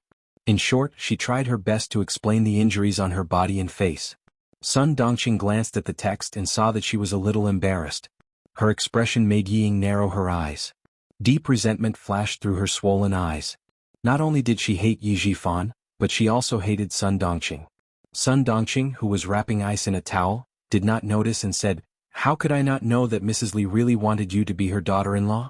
When I saw the videotape, I was so angry that I almost fainted. Ying, whether you were forced or not, you did such a thing." Speaking of the videotape, Sun Dongqing was angry again. She pressed the ice in her hand on Yi Ying's face. "With this videotape, even if you really marry into the Du family in the future, you will still be on tenterhooks." "Mom, why do you keep looking at the past? Do you think everyone is clean? They are all the same." Li Yuan is still studying in the United States, which is a very open country. The number of girlfriends he had could fill several buses. "Can you stop talking about it?" Seeing her bruised face in the mirror, Ying was irritated. "If you keep thinking about the past, why don't you quickly reduce the swelling on my face? When I marry into the Du family, you can just enjoy life with me." It had to be said that Ying was very good at coaxing Sun Dongqing. Sun Dongqing, who originally wanted to strangle Ying to death, was busy getting ice cubes for Ying and spraying anti-inflammatory and pain-relieving spray for Ying. She was so busy that her heels didn't even touch the ground. Li Jinyan was also running around. He didn't expect that he would become Xia Jinyuan's errand boy when he arrived at the hospital. There were examinations, forms, stitches, and medication. By the time they were done, it was already early in the morning. Xia Jinyuan, who had finally cleaned up the pus in the wound and was stitched up again, lay lazily on the hospital bed and chatted with Li Jinyan, who was resting on the hospital bed. "You came here in the middle of the night to talk to me about the overseas competition. Is your time that tight? I haven't seen the specific list of people on our side, and the Major General didn't mention to me who will be going either. When the list is out, we will arrange a training session to improve our teamwork." Li Jinyan, who was resting with his eyes closed, just wanted to find someone to talk to. The list was secondary. When he heard Ying, he said calmly, "You are injured now, how are you going to arrange the training? Yi Qian should also be selected. Her schedule isn't easy to arrange." It had been a month since the last training session. She should have started school by now. Chapter 21-22. If she does well this time, the school won't have too many problems. If she doesn't, I'm afraid they won't let her go. After all, the school doesn't know what she's training for. After Xia Jinyuan finished speaking, he thought for a while and said, "Actually, you can say that she's training for the competition. The National University of Science and Technology often sends students to participate in the competition. She can do it too. I'll call you later to ask about the situation. You should know about Yi Qian's results." When they talked about the military, Li Jinyan's slightly depressed mood suddenly became a lot more cheerful. After resting for a while, he got up, straightened his military uniform and said calmly, "Rest well. I'll go to the military headquarters for a meeting." Xia Jinyuan, who could tell that he had something on his mind, looked at him meaningfully and said with a half smile, "You're in a good mood so quickly? Are you sure you don't need to talk to me anymore so that I can talk to you?" "Talking to Yi Qian can indeed improve my mood quickly." Faced with his comrades' teasing, the handsome and cold Li Jinyan calmly replied. That one sentence made Major Xia choke in his throat. After he calmed down, Major Xia smiled and said, "Major Li, Yi Qian is my girlfriend. You're late. So what if she's your girlfriend? She's also my comrade. Ha, she's also my comrade. She's both my girlfriend and my comrade. Major Xia, who was now the boyfriend, calmly responded to the sudden provocation. You're not interested in stealing your comrade's girlfriend. He was indeed not interested in being immoral, but Li Jinyan looked at his former opponent, who was now his comrade, and sneered, Didn't I tell you before? Yi Qian gives me a familiar feeling. Major Xia, wait for me to check it out. When the time comes, it'll be hard to say what your identity and mine will be. Check it out? Xia Jinyuan's smile did not fade, but his eyes darkened. He said in a deep voice, Devil, Yi Qian's situation is a little special. What do you want to check? The situation is a little special? Li Jinyan, who was about to leave, sat back on the bed and asked coldly. What happened? What I'm investigating here, could it possibly affect her? His eyes suddenly turned cold and sharp as he said, Or do you know what I'm investigating? Someone is investigating it too? This time it was Xia Jinyuan's turn. His eyes suddenly turned cold and sharp. He stared at Li Jinyan and even his voice was frosty. Devil, what did you find out about Yi Jian? He was a major and a marine. What right did he have to investigate Yi Qian? Check the relationship between Yi Qian and my family. Since it was related to Yi Qian, Li Jinyan did not hide anything. I want to know why I feel a sense of familiarity with her. The relationship between the little fox and the Li family?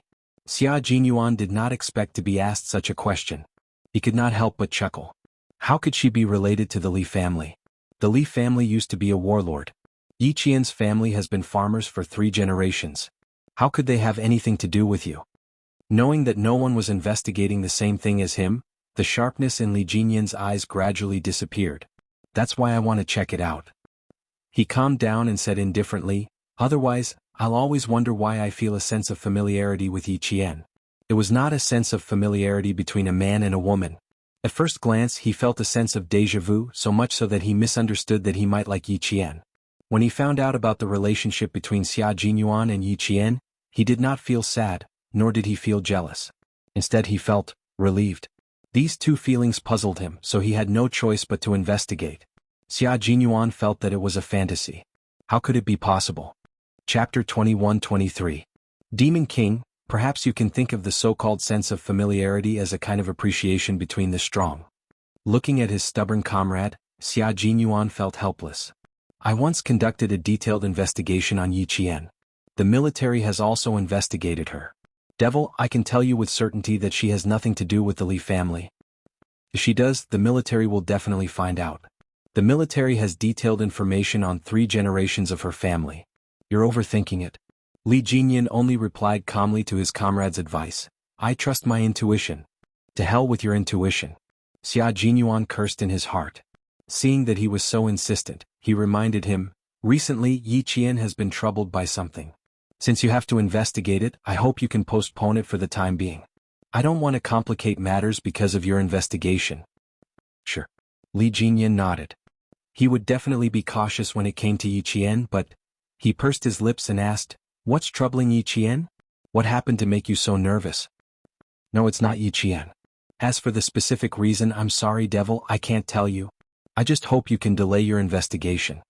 His intuition told him that Yi Qian had something to do with the Li family. He didn't know what to say. Go ahead, go ahead, go ahead. He wouldn't investigate anymore once he gave up. Li Jinyan, who still had to go to the military, didn't stay any longer. He opened the door and strode out. In the ward, Xia Jinyuan, who had been in a high-intensity battle for more than 10 days, raised his head and rubbed his slightly dizzy temples. Due to the severe lack of sleep, he thought for a while and carefully recalled his investigation of Yi Qian's family. After thinking for a while, he was certain that his little fox had nothing to do with the Li family. If the devil insists on investigating, then so be it. He had already reminded him not to cause trouble for the time being. With his character he would do it. Xia Jinyuan stopped thinking about it and closed his eyes to rest. He needed to call Ho Zi later and ask what happened between Yi Jifan and the Du family. As for his little fox, he had to go to the southern province to look for her after he rested. He had a lot of things to deal with, so he had to rest well. Xia Jinyuan, who slept until 8 o'clock, opened his eyes. The first thing he did was to call Ho Zi in southern province. He needed to know what Yi Jifan and the Du family were up to. Only then did Xia Jinyuan realize that while he was away, Yi Qian had done quite a few big things. Ho Zi told Xia Jinyuan everything that had happened to Sun Yaozu without exaggerating. First, he shot Sun Yaozu's eyes with a glass shard. Then he brought him to the mountain and dealt with him. I didn't do anything. Other than cleaning up the mess for her and getting rid of the foreign bodyguards that Sun Yaozu had illegally hired and framing him, the rest is the Southern Province Police's job. Xia Jinyuan did not react much when he explained everything that had happened in a few words. He was fine as long as his little fox was fine. She would not make a move easily. Once she made a move, she would definitely have to make a move. It was fine as long as she was fine. The second thing was the videotape. Xia Jinyuan was even more relieved. Although Little Fox did not directly tell Ho Zi how she was going to deal with the backup tapes, he could guess it based on his understanding of her. Yi Jifan would definitely receive one copy. One copy would most likely be sent to Madame Li because she wanted to cut off Yi Ying's escape route. The other copy would be from the military? Is old man Xia? Both were possible. Chapter 21-24. The Deputy Chief of Staff Du had used his power for personal gain to send Yi Ying into the military and even sent her to the Beijing Government Arts and Crafts Regiment. It seemed like the Deputy Chief of Staff Du was very confident in himself and believed that there would be no problems with what he did. Yi Ying entering the military would not only make Yi Jifan's political career more difficult, but it would also be evidence for him to deal with the Deputy Chief of Staff Du in the future. If he wanted to blow up the matter and make Yi Jifan a target of the Du family, he would have to tell Little Fox to endure for a few more days until Yi Ying entered the military and Mrs. Li saw the videotape. At most, she would have to endure for another 10 days. Your girlfriend is very good at taking care of herself.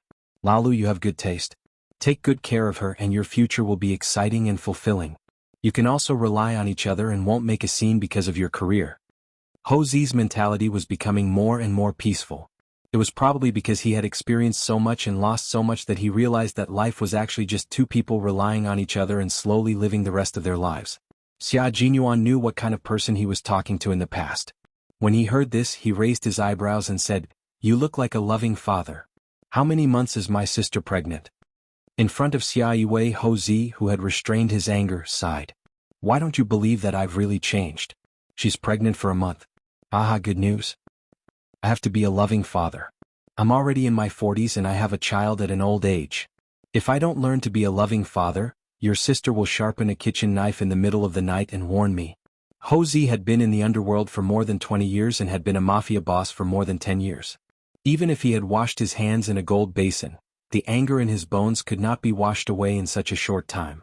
However, he was willing to give up for the person he loved and cultivate for the sake of the little life that was about to come. From his appearance, he was no longer as ruthless as he used to be.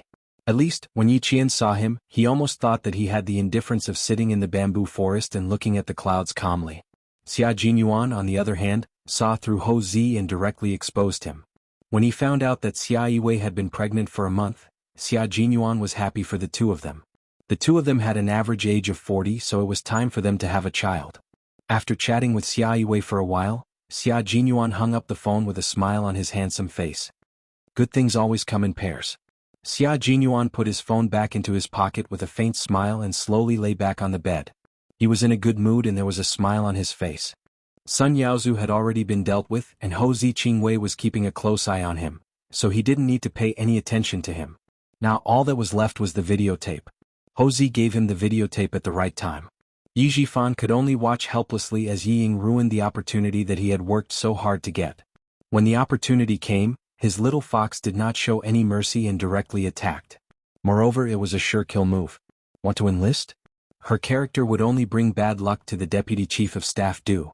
After understanding the situation clearly, Xia Jinyuan began to plan his next step to cooperate with Yi Qian. She should have sent out the videotape by now, right? However, if she had sent it out, Yi Jifan should have received it by now. If he had received the videotape, would he still bring Yi Ying to the capital? It was a little unlikely. Madame Li, who did not tolerate anyone, was not an easy person to get along with. Last night, she even specially held a welcome dinner for Yi Jifan and his daughter. It was obvious that she really liked Yi Ying. However, if she found out that the girl that she thought was gentle and obedient was actually a debauchee, she would definitely make a big fuss. Chapter 21-25. This was interesting. Madame Li cared about her reputation the most. Yi Ying's move was undoubtedly a slap in her face, putting her in an awkward position. With Madame Li's vengeful personality, she would definitely fall out with Yi Jifan. Not only would they fall out, but Yi Jifan's family would also have a hard time. Then, would the person supporting Yi Jifan behind the scenes show up? Would they lend a helping hand? He really hoped that the person behind the scenes would help. As long as they showed up, the truth about Sun Xueqing would be revealed. He couldn't stay in the hospital. He had to go to Mr. Xia's office. After that, he would go to Southern Province to see little Fox, who he missed so much. She must have been very worried when they parted in such a hurry last time. Later, he didn't contact anyone outside. She must be very anxious. Now that he had returned to China, he naturally had to see her. After a few bottles of anti-inflammatory drips, Xia Jinyuan pulled out the needle himself. Then he put on the military uniform and coat sent by V8 and strode out of the hospital while avoiding the eyes of the nurses. According to the doctor's advice, it was best for him to go to the hospital for 3 days to prevent the wound from being infected and suppurated again. For Xia Jinyuan, 3 days was too long. 3 hours was enough. Commander-in-Chief Xia, who got out of the car, was still far away when he saw a familiar figure standing by the flower bed. Even if the other party was wearing tattered clothes, he could still recognize the figure. At first glance, wasn't the person looking for him? You're so capable. Stay in the hospital for 3 days. You'll come out in 3 hours. Aren't you afraid that you'll faint on the way? When father and son met, they would start by insulting each other. Commander-in-Chief Xia frowned a little. He took off his military cap and put it on the desk. He stared at the boy who didn't listen to the doctor's advice and said coldly, "Why didn't you stay in the hospital? Why did you come here? Don't tell me you missed me and came here specially." He couldn't talk to his son, who gave him a headache. The only person who could deal with him was Xiao Yi. The penetrating wound on his waist was not treated properly, and the wound was infected and suppurated.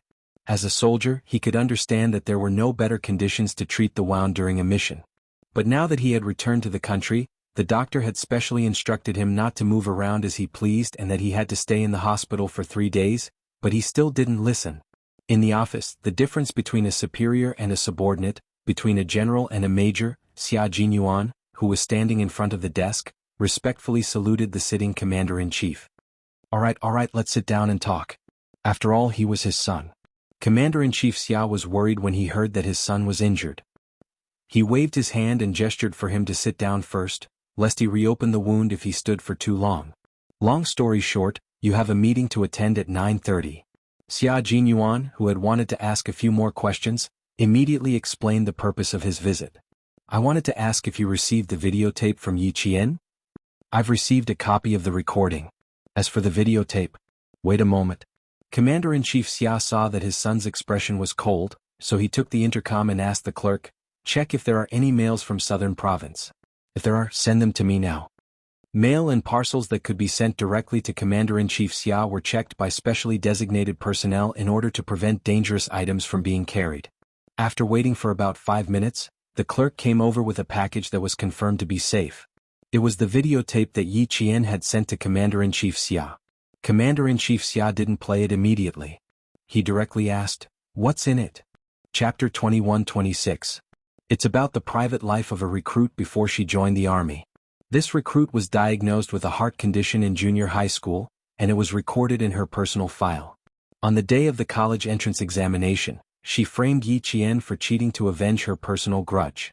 After an investigation by the Education Bureau, this recruit was banned from taking the college entrance examination for 5 years. In less than half a year, this recruit suddenly joined the army again, and it was very likely that she would enter the Beijing Government Arts and Crafts Regiment. The person who helped her to join the army was none other than Deputy Chief of Staff Du, Xia Jinyuan, who was reporting seriously, glanced coldly at the videotape. His dark eyes flashed with a cold light. A recruit like this is not qualified to join the army. Deputy Chief of Staff Du not only allowed her to join the army without investigating the matter clearly, he even used special recruitment as an excuse to let her join the army in advance. Commander-in-Chief, if this person really joins the army, once her private life and past actions are reported by the media, our army's image will be seriously damaged. Commander-in-Chief Xia already knew who the recruit he was talking about was. Yi Qian sent a recording, and someone clearly mentioned the Deputy Chief of Staff Du. The military commission also heard this recording, but old Du was not an ordinary person. Without more conclusive evidence, no one, including himself, could easily touch old Du. This videotape also could not prove that there was something wrong with old Du. Special recruitment was not an exercise of privilege. and real people could indeed join the army in advance. Old Du only dared to do this because he knew about it. Yi Jifan's daughter joined the army because of her immoral character. If this matter was exposed, Old Du would at most be criticized at the conference as not investigated. Rather than startling Old Du now, it was better to hold back for the time being. Commander-in-Chief Xia looked at the videotape again. However, since his daughter-in-law sent the videotape to him, he could not ignore it. Commander-in-Chief Xia, who had long regarded Yi Qian as his daughter-in-law, seemed to have thought of something and said something that seemed to have nothing to do with the topic. Xiao Yi didn't just send me the videotape, right? Who else did she send it to besides me? You have one box. One box was sent to Yi Jifan, and the other box was sent to the wife of the Deputy Chief of Staff Du. Xia Jinyuan did not want to hide what Yi Qian had done from his father. Since the old man asked about it, he must have some plans. Yi Jifan and his daughter arrived in Beijing yesterday. Mrs. Li personally welcomed them.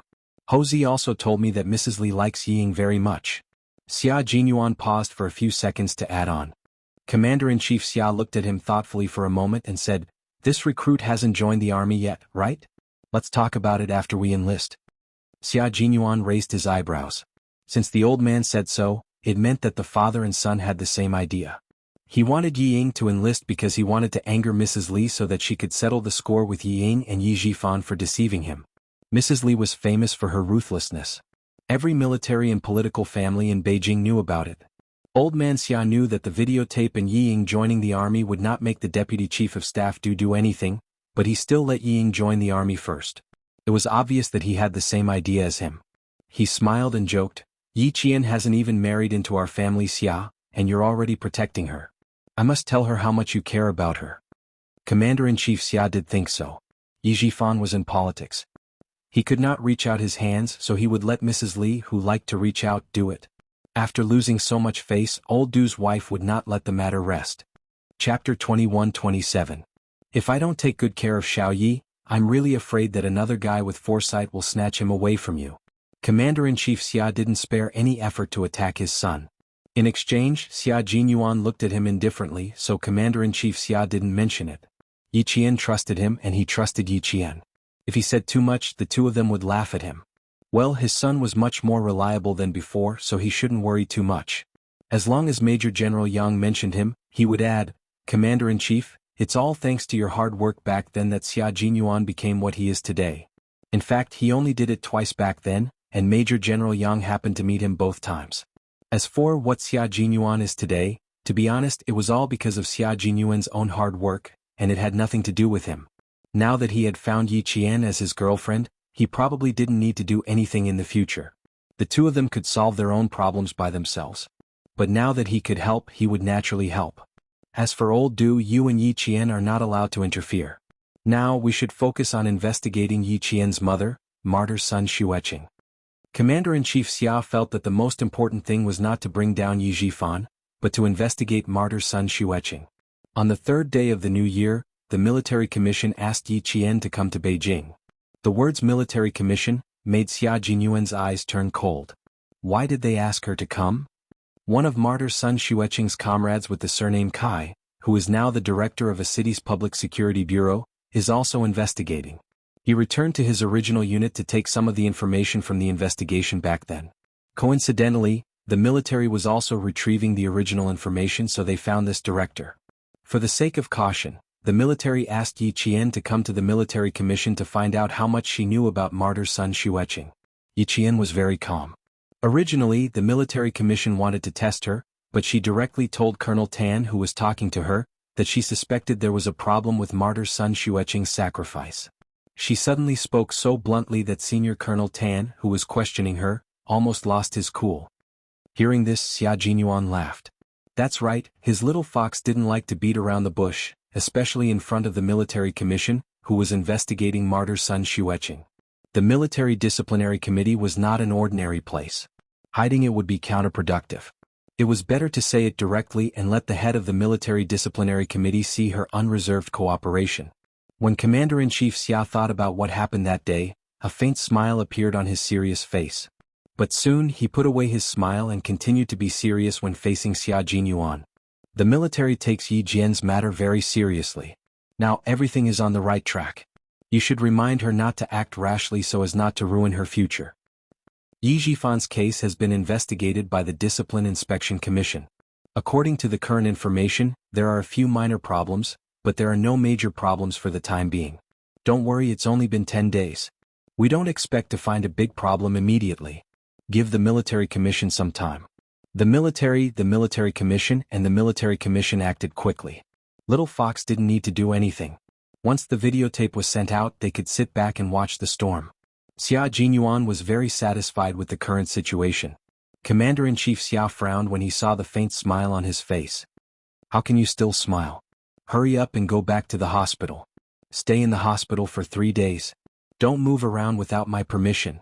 It's a puncture wound, not a scratch. Don't mess around. Chapter 21-28. Sorry to disappoint you. I've never thought of going back since I was discharged from the hospital. Major Xia, who had finished his business, got up lazily. His thin lips curled into a slightly roguish smile.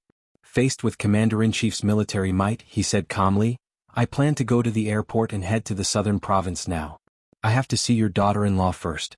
Otherwise, I'm really afraid that the daughter-in-law I finally got will be taken away by another man. Why would he go to the southern province with an injury? Even if he wanted to court a daughter-in-law, he had to be healthy. Commander-in-Chief Xia's face completely darkened. Nonsense. Wait until your injury is healed. As he spoke, he took out an encrypted document from the drawer. Take a look at this document. I want to see this document. I also want to go to the southern province. I'm not fooling around with you. When Xia Jinyuan decided on something, especially when it came to Yi Qian, he would not change his mind at all. He calmly accepted Commander-in-Chief Xia's extremely intimidating gaze and unhurriedly opened the document. When he read it, he was immediately amused. I'm not in a hurry. Why is the military in a hurry? This was a document regarding the conferment of military ranks. The document stated, in view of the fact that Major Xia Jinyuan has not responded to the conferment of the rank of Lieutenant Colonel for a long time, we specially request the military to directly overtake Major Xia Jinyuan and confer the rank of Lieutenant Colonel. Commander-in-Chief Xia had never interfered with his son's promotion, but now that the document was in his hands, he had to ask. You should have been conferred the rank of Lieutenant Colonel last July. Why did you delay the conferment? Do you want to learn from the founding generals? You don't want to be conferred the rank? You're mocking me again. Xia Jinyuan took the document. His gaze fell on the bright red military emblem on the cover of the document. His slender fingers gently stroked it. It's not that I don't want to, but I want to slow down a little and wait for Yi Qian to come up. He wanted to wait for Yi Qian to graduate and for her to be conferred the same rank as him. Hearing this, Commander-in-Chief Xia's unfathomable eyes moved a little. His son cherished Yi Qian more than he had imagined, and also knew how to cherish Yi Qian more than he had imagined. Good lad, tough enough. As expected of the offspring of his old family Xia. Commander-in-Chief Xia, who was very satisfied, showed anger on his face. You don't want the rank just because I said so? Do you think it's child's play? From last July to this year, do you still want to drag it out? I'm not dragging. I'm just slowing down. Xia Jinyuan obviously knew that his father was bluffing, but he really had to explain this matter to his father. If nothing goes wrong, Yi Qian will graduate with an Outstanding Student award and be promoted to captain. And since she started in junior high school, she has repeatedly made military contributions to the army. When she graduates, she can be conferred the rank of major. I'm not in a hurry to wait another 4 years. I'll wait until she graduates.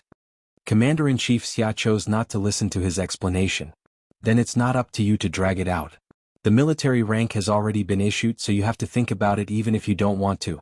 I'll get the guards to send you back to the hospital. Behave yourself. The military rank had to be conferred. How could it be delayed? If he didn't listen, someone else would take care of him. When Commander-in-Chief Xia thought of someone, he was referring to Yi Qian. Xia Jinyuan, who didn't want to confront him, took a step back for the time being. He didn't mention going to Southern Province in the afternoon.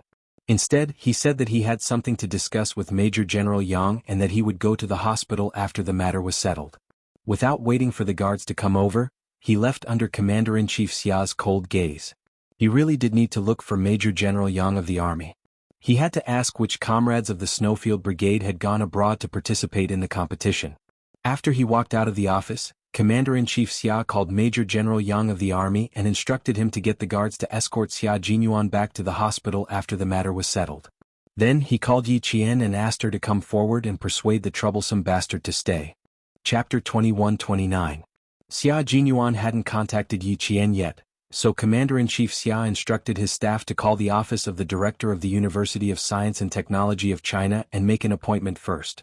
The University of Science and Technology of China had strict regulations and didn't allow students to use cell phones. At this time, not many students had cell phones. Even if they did, they had to hand over their cell phones as soon as they arrived at school and wait until they were out, on holidays or on official business. Yi Qian, who had reported yesterday, handed over his cell phone as soon as possible. Commander-in-Chief Xia, who knew the rules, didn't call his cell phone directly. Instead, he called the director's office. He didn't make the call himself either. He asked his staff to make the call first and then transfer the call to his office. The military called to look for a student. It was none other than Yi Qian, who most of the teachers in the school knew. The director, who knew Yi Qian, looked at the class schedule and asked the teacher to inform Yi Qian after class. Yi Qian was sitting in library number 3 and discussing with several top students from other classes. On the first day of school, the students hadn't gotten over the New Year's atmosphere yet. The freshmen were given a mission. On Labor Day, the freshmen were to go to the northern part of the province for a drill. As the frontline leaders of the future battles, they were instructed to experience the atmosphere of a battle where life and death were on the line. As soon as the order was given, the red and blue teams of each class began to prepare in advance. After the first class, the red and blue teams sent out representatives of each class in less than 2 minutes. They met during the short break between classes at the speed of light. There's no preparation time for a real battle. A battle that starts as soon as it's announced is the real battle that determines the outcome. A top student from the School of Science spread out a map of the training base they were going to on Labor Day. The school suddenly told us that there's a drill on Labor Day. Why do I feel like the map they gave us isn't a real one? 2 armies are fighting for positions. Who would have the chance to run to the position and observe the terrain first? Who would know in advance that the position they took would be the position that the Blue Army would be fighting for? I asked the seniors in the School of Science and went through some information myself. I found that the school really didn't tell us the positions we would be practicing a few months in advance. At most, they gave us an approximate time. When it's our turn, you're telling us the time, location, and number of people. You're even giving us time to arrange our troops in advance. Don't you find it a little strange? The students of the School of Science were all engineering students, so their logical thinking was quite rigorous. They had a thick book on cryptography, while Yi Qian and the others had only just started studying it, but they had already finished self-studying.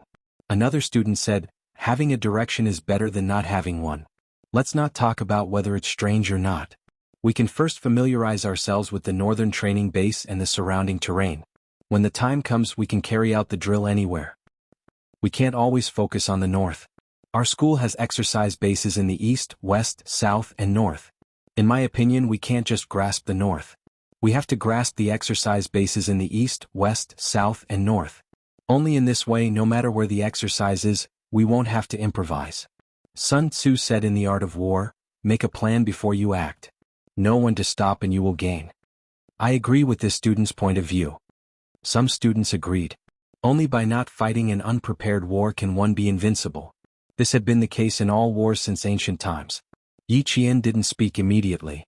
Although she had actual combat experience and had participated in a real battle between 2 armies, she had never participated in a drill involving hundreds of people. Regarding this, she decided to listen first and then express her opinion. Chapter 21-30. The short meeting was just to get to know each other. There was only so much time outside of class. They met to get to know each other and set a time for the next meeting before returning to their respective classrooms. At noon, Yi Qian finished her lunch and told Su Wen and He Qing that she needed to go to the dean's office. She told them to go back to their dorms to rest while she jogged to the dean's office. Su Wen looked at Yi Qian's back as she left and lamented to He Jing, I have 2 fears. One is my father and the other is entering the office. Every time I see a classmate entering the office, I always feel like the wind is blowing and the water is freezing. The hero will never return. As long as you improve your physical fitness, you will never have the chance to go to the office. He Jing pointed out her classmate's weakness without giving her any face. During the scolding session this morning, as long as your physical fitness was mentioned, I saw our instructor's gaze sweep over you.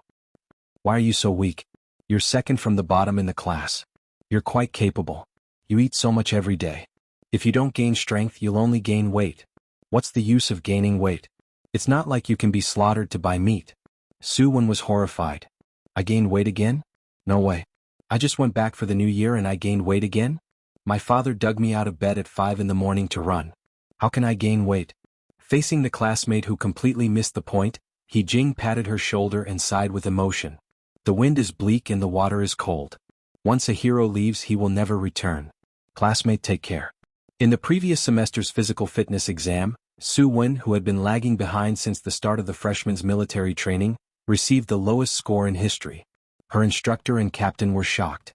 It could be predicted that Su Wen's life would be tragic this semester. Your grades in the military academy could not be too good, but your physical fitness had to be very, very good. Otherwise, you would only have more miserable days ahead of you. As someone who had not attended classes for a month, Yi Qian naturally did not feel any pressure when she became the top student in the entire school. Last night, the instructor even talked to her and asked if she could spare some time to help the students who were in the bottom 20 in class improve their physical fitness. He also said that there was no need to worry about being too ruthless. They could only blame themselves for being too weak. Yi Qian said she would do her best. Yi Qian, who was running towards the director's office, thought that it was because of this matter. She knocked on the door and shouted, "Reporting in." When she heard a "please come in" from inside, the first thing Yi Qian did when he pushed the door open was to give a military salute. "Commander-in-Chief, Yi Qian is here. Please wait a moment, I'll pass the phone to her." The hospital director was on the phone. His words made Yi Qian realize who was looking for him. Yi Qian, who had spoken with Commander-in-Chief Xia many times, was not as tense as before. However, when Yi Qian heard Commander-in-Chief Xia's dignified voice, he could not help but straighten his back. Xiao Yi's sixth brother has already returned to the country. He even suffered some minor injuries. I stopped him from coming to the southern province to look for you. I hope you can forgive him. Knowing that Xia Jinyuan had returned safely, Yi Qian, who had been heavily shackled, felt the shackles on her heart suddenly loosen. The sound of flowers blooming in spring bloomed from the depths of her heart. However, at the same time, her brows were tightly knitted together. She knew that Commander-in-Chief Xia's minor injuries were not really minor injuries. If they were, Commander-in-Chief Xia would not have specially called her. Chapter 2131. His injuries must be so serious that he had to be hospitalized. Yi Qian, who was a little out of breath, closed his eyes slightly and tried to mentally prepare himself before asking calmly, "Can you tell me how serious his condition is?" He was very calm, but every word was so heavy that it felt like a stone had fallen from the sky and hit Chief Commander Xia. He suddenly realized that he had made such a call. Was it a little inappropriate? Even though Commander-in-Chief Xia was a dignified general, he was also a father who deeply cared about his son. Before he could reflect on his inappropriate call, Commander-in-Chief Xia quickly smiled and replied, "It's okay, it's okay." His waist was pierced, but it avoided the vital parts. He handled it a little carelessly, and the shrapnel left 2 small fragments, which caused the wound to become inflamed. He handled it immediately after returning to China. The doctor suggested that he stay in the hospital for 3 days and get an anti-inflammatory drip. He just came over and told me that he wanted to visit you in the afternoon, but I didn't agree. The clerk who knocked on the door walked in quietly and saw that the commander-in-chief was on the phone with someone. He opened the camouflage folder and presented the contents to the commander-in-chief. This was an invitation from the political department's arts and crafts department. Commander-in-Chief Xia was invited to watch the Beijing government troops' upcoming performance in the army. The general idea was to invite leaders of all levels, and then the leaders of all levels would give instructions, guidance, and criticism. Commander-in-Chief Xia's gaze fell on one of the invited work units, pointed here and said, "Go and ask the school leaders who will be coming to Beijing to watch." Okay. The clerk nodded, put down the folder and left the office. On the other end of the phone, Yi Qian secretly let out a long sigh and said in a deep voice, "Don't worry, I will definitely stop him from coming over. I will definitely keep him in the hospital for 3 days. For his health, she would definitely not let him come over to Nan province." His waist was pierced by shrapnel and avoided the vital parts. Although the injury was serious, it was better than a bullet pierced through the waist. With Yi Qian's help, Commander-in-Chief Xia was relieved. However, he could understand his son's feelings of wanting to see his girlfriend. It was quite pitiful for the two of them to be apart so much. Thinking of the document just now, Commander-in-Chief Xia asked about Yi Qian's grades last semester and whether anything had happened in the past few days. Yi Qian, who had good grades, reported his grades one by one. "My overall grades are okay. There's not much to do in the next few days. The main classes haven't started yet, so I'll focus on physical fitness for the time being. Focus on physical fitness for the time being? That's easy. With an idea in mind, Commander-in-Chief Xia praised Yi Jian first. He smiled and said, "Not bad, not bad. No wonder old Six told me confidently that you would definitely get the title of outstanding student. Little Yi, you're very good. You let us all be at ease. Since you don't have classes these few days and it's Saturday and Sunday in 3 days, how about this? You go to the capital with the school leaders to watch the performance of the Beijing political group. At the same time, you go to the hospital to visit Sixth Brother, lest he sneaks into the southern province to look for someone and make everyone uneasy." Yi Qian readily agreed. It should be said that he couldn't ask for more. She really wanted to see Captain Xia. She really missed him. Lovesickness seeped into her bones and she was deeply sentimental. Regarding the matter of Yi Qian coming to Beijing with the school leaders had called the dean before she left the dean's office. They asked the dean to inform Yi Qian that he would come to Beijing with the school leaders at 9 o'clock tomorrow to report on his work. They couldn't directly go to Beijing to watch the performance. After all, watching the performance was secondary. The meeting after the performance was the main point. Chapter 2132.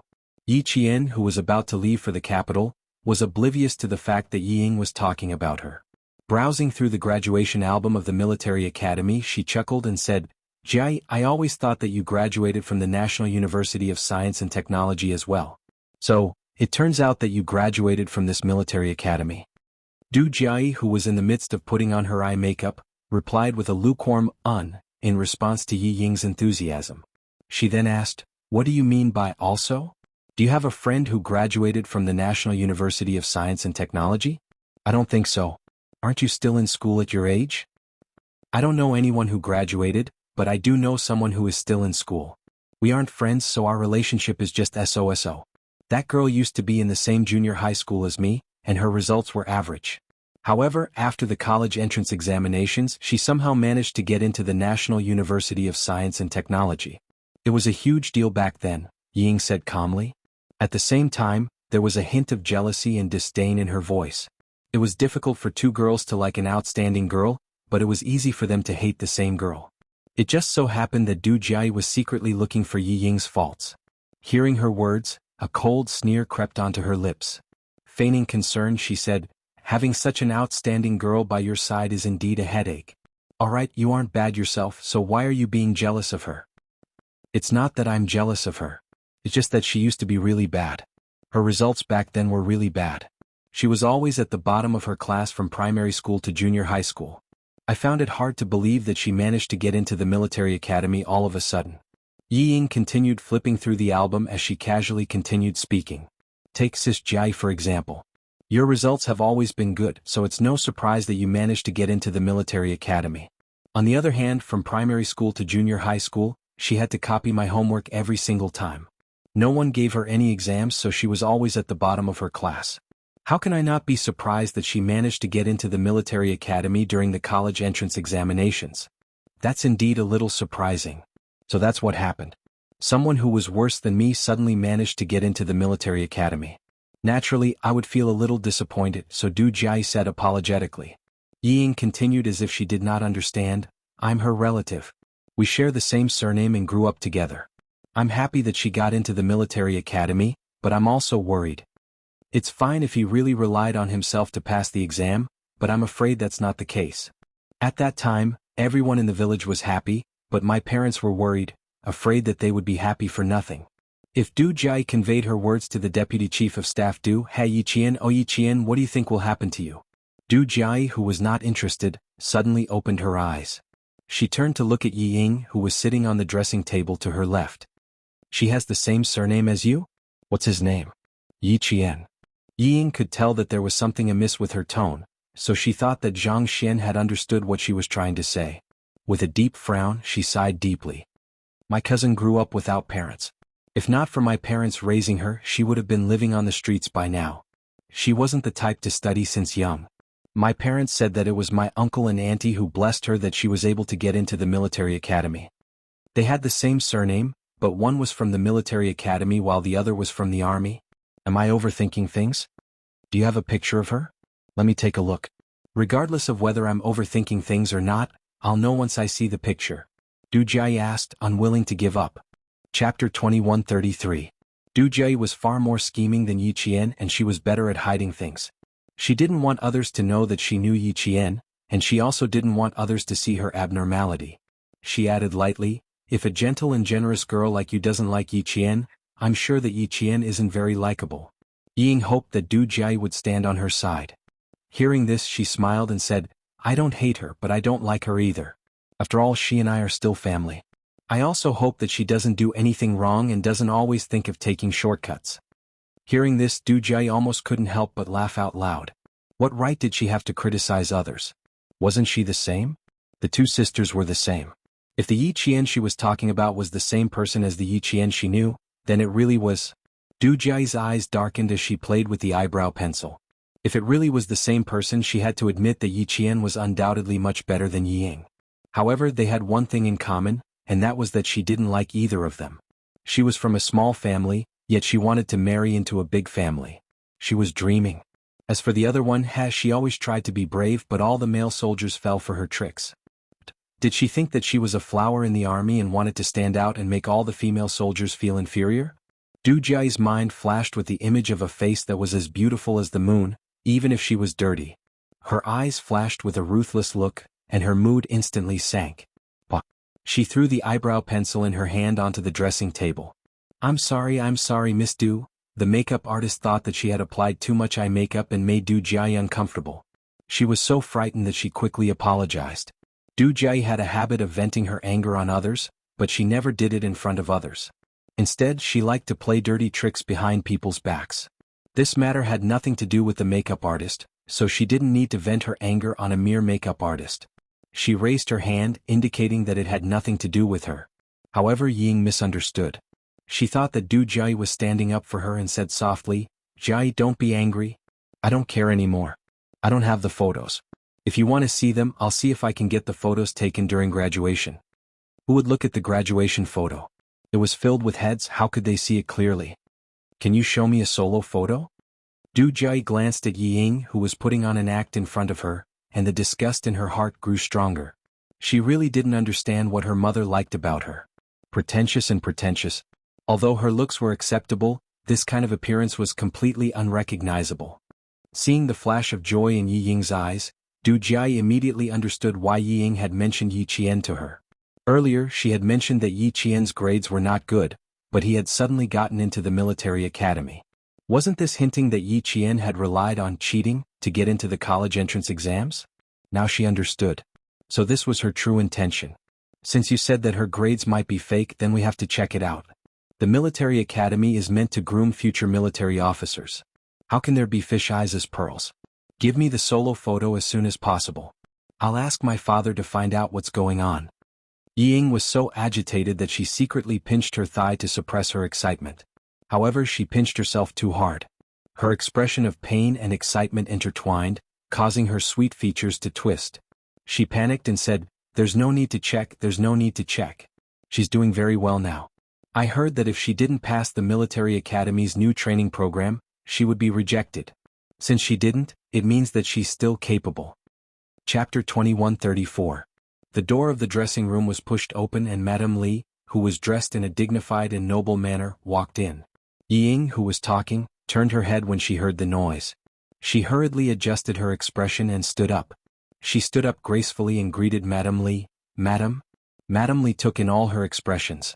She didn't know what was going on and thought that her daughter had embarrassed Yi Ying again. Seeing that Yi Ying could quickly adjust her expression and pretend to be calm, she smiled with satisfaction. She didn't misjudge her. She was indeed a sensible girl who knew not to embarrass others. You are injured. Don't be so polite. Sit down. Mrs. Li, who walked over elegantly, took the initiative to put her arm around Yi Ying's shoulder. She thought for a while and said, fortunately, your face is not injured. Don't wear anything else later. Just wear a military uniform. Don't put too much makeup on your face. Just be simple and elegant. Du Jie, who had finished the eye makeup, said with a smile, Mom, in fact, I don't need to put on too much makeup. Just be simple and elegant. Just wear a military uniform. You want to disagree with me again, don't you? Mrs. Li tapped her daughter's forehead with her index finger. She was in a good mood and joked with the makeup artist. Make her uglier. She will be too ashamed to see others later. The makeup artist hurriedly said respectfully, Miss Du is born beautiful. She is very beautiful without makeup. Did you hear that, Mom? You have to listen to the opinions of the people and the voices of the people. Du Jiai, who was smiling like a flower, raised her eyebrows like a girl and pulled Ying into the topic. Tell me who is prettier, me or Ying? Mrs. Li liked Du Jiai's coquettishness very much. It was not coquettish but coquettishness that made her laugh. Hearing this, Mrs. Li looked at her and then at Ying. Each has her own merits. However, Ying is more well-behaved.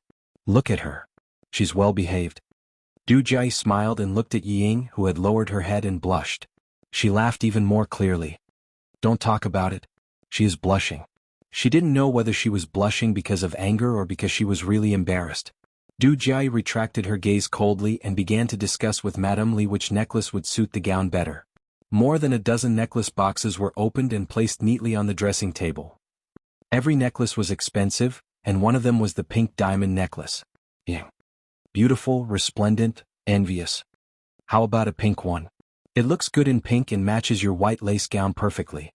Madame Li personally put on the pink diamond for her daughter. As she lowered her head, she smiled gently and said, Your sweetheart will also be here tonight. Dress up well and let him be stunned by you.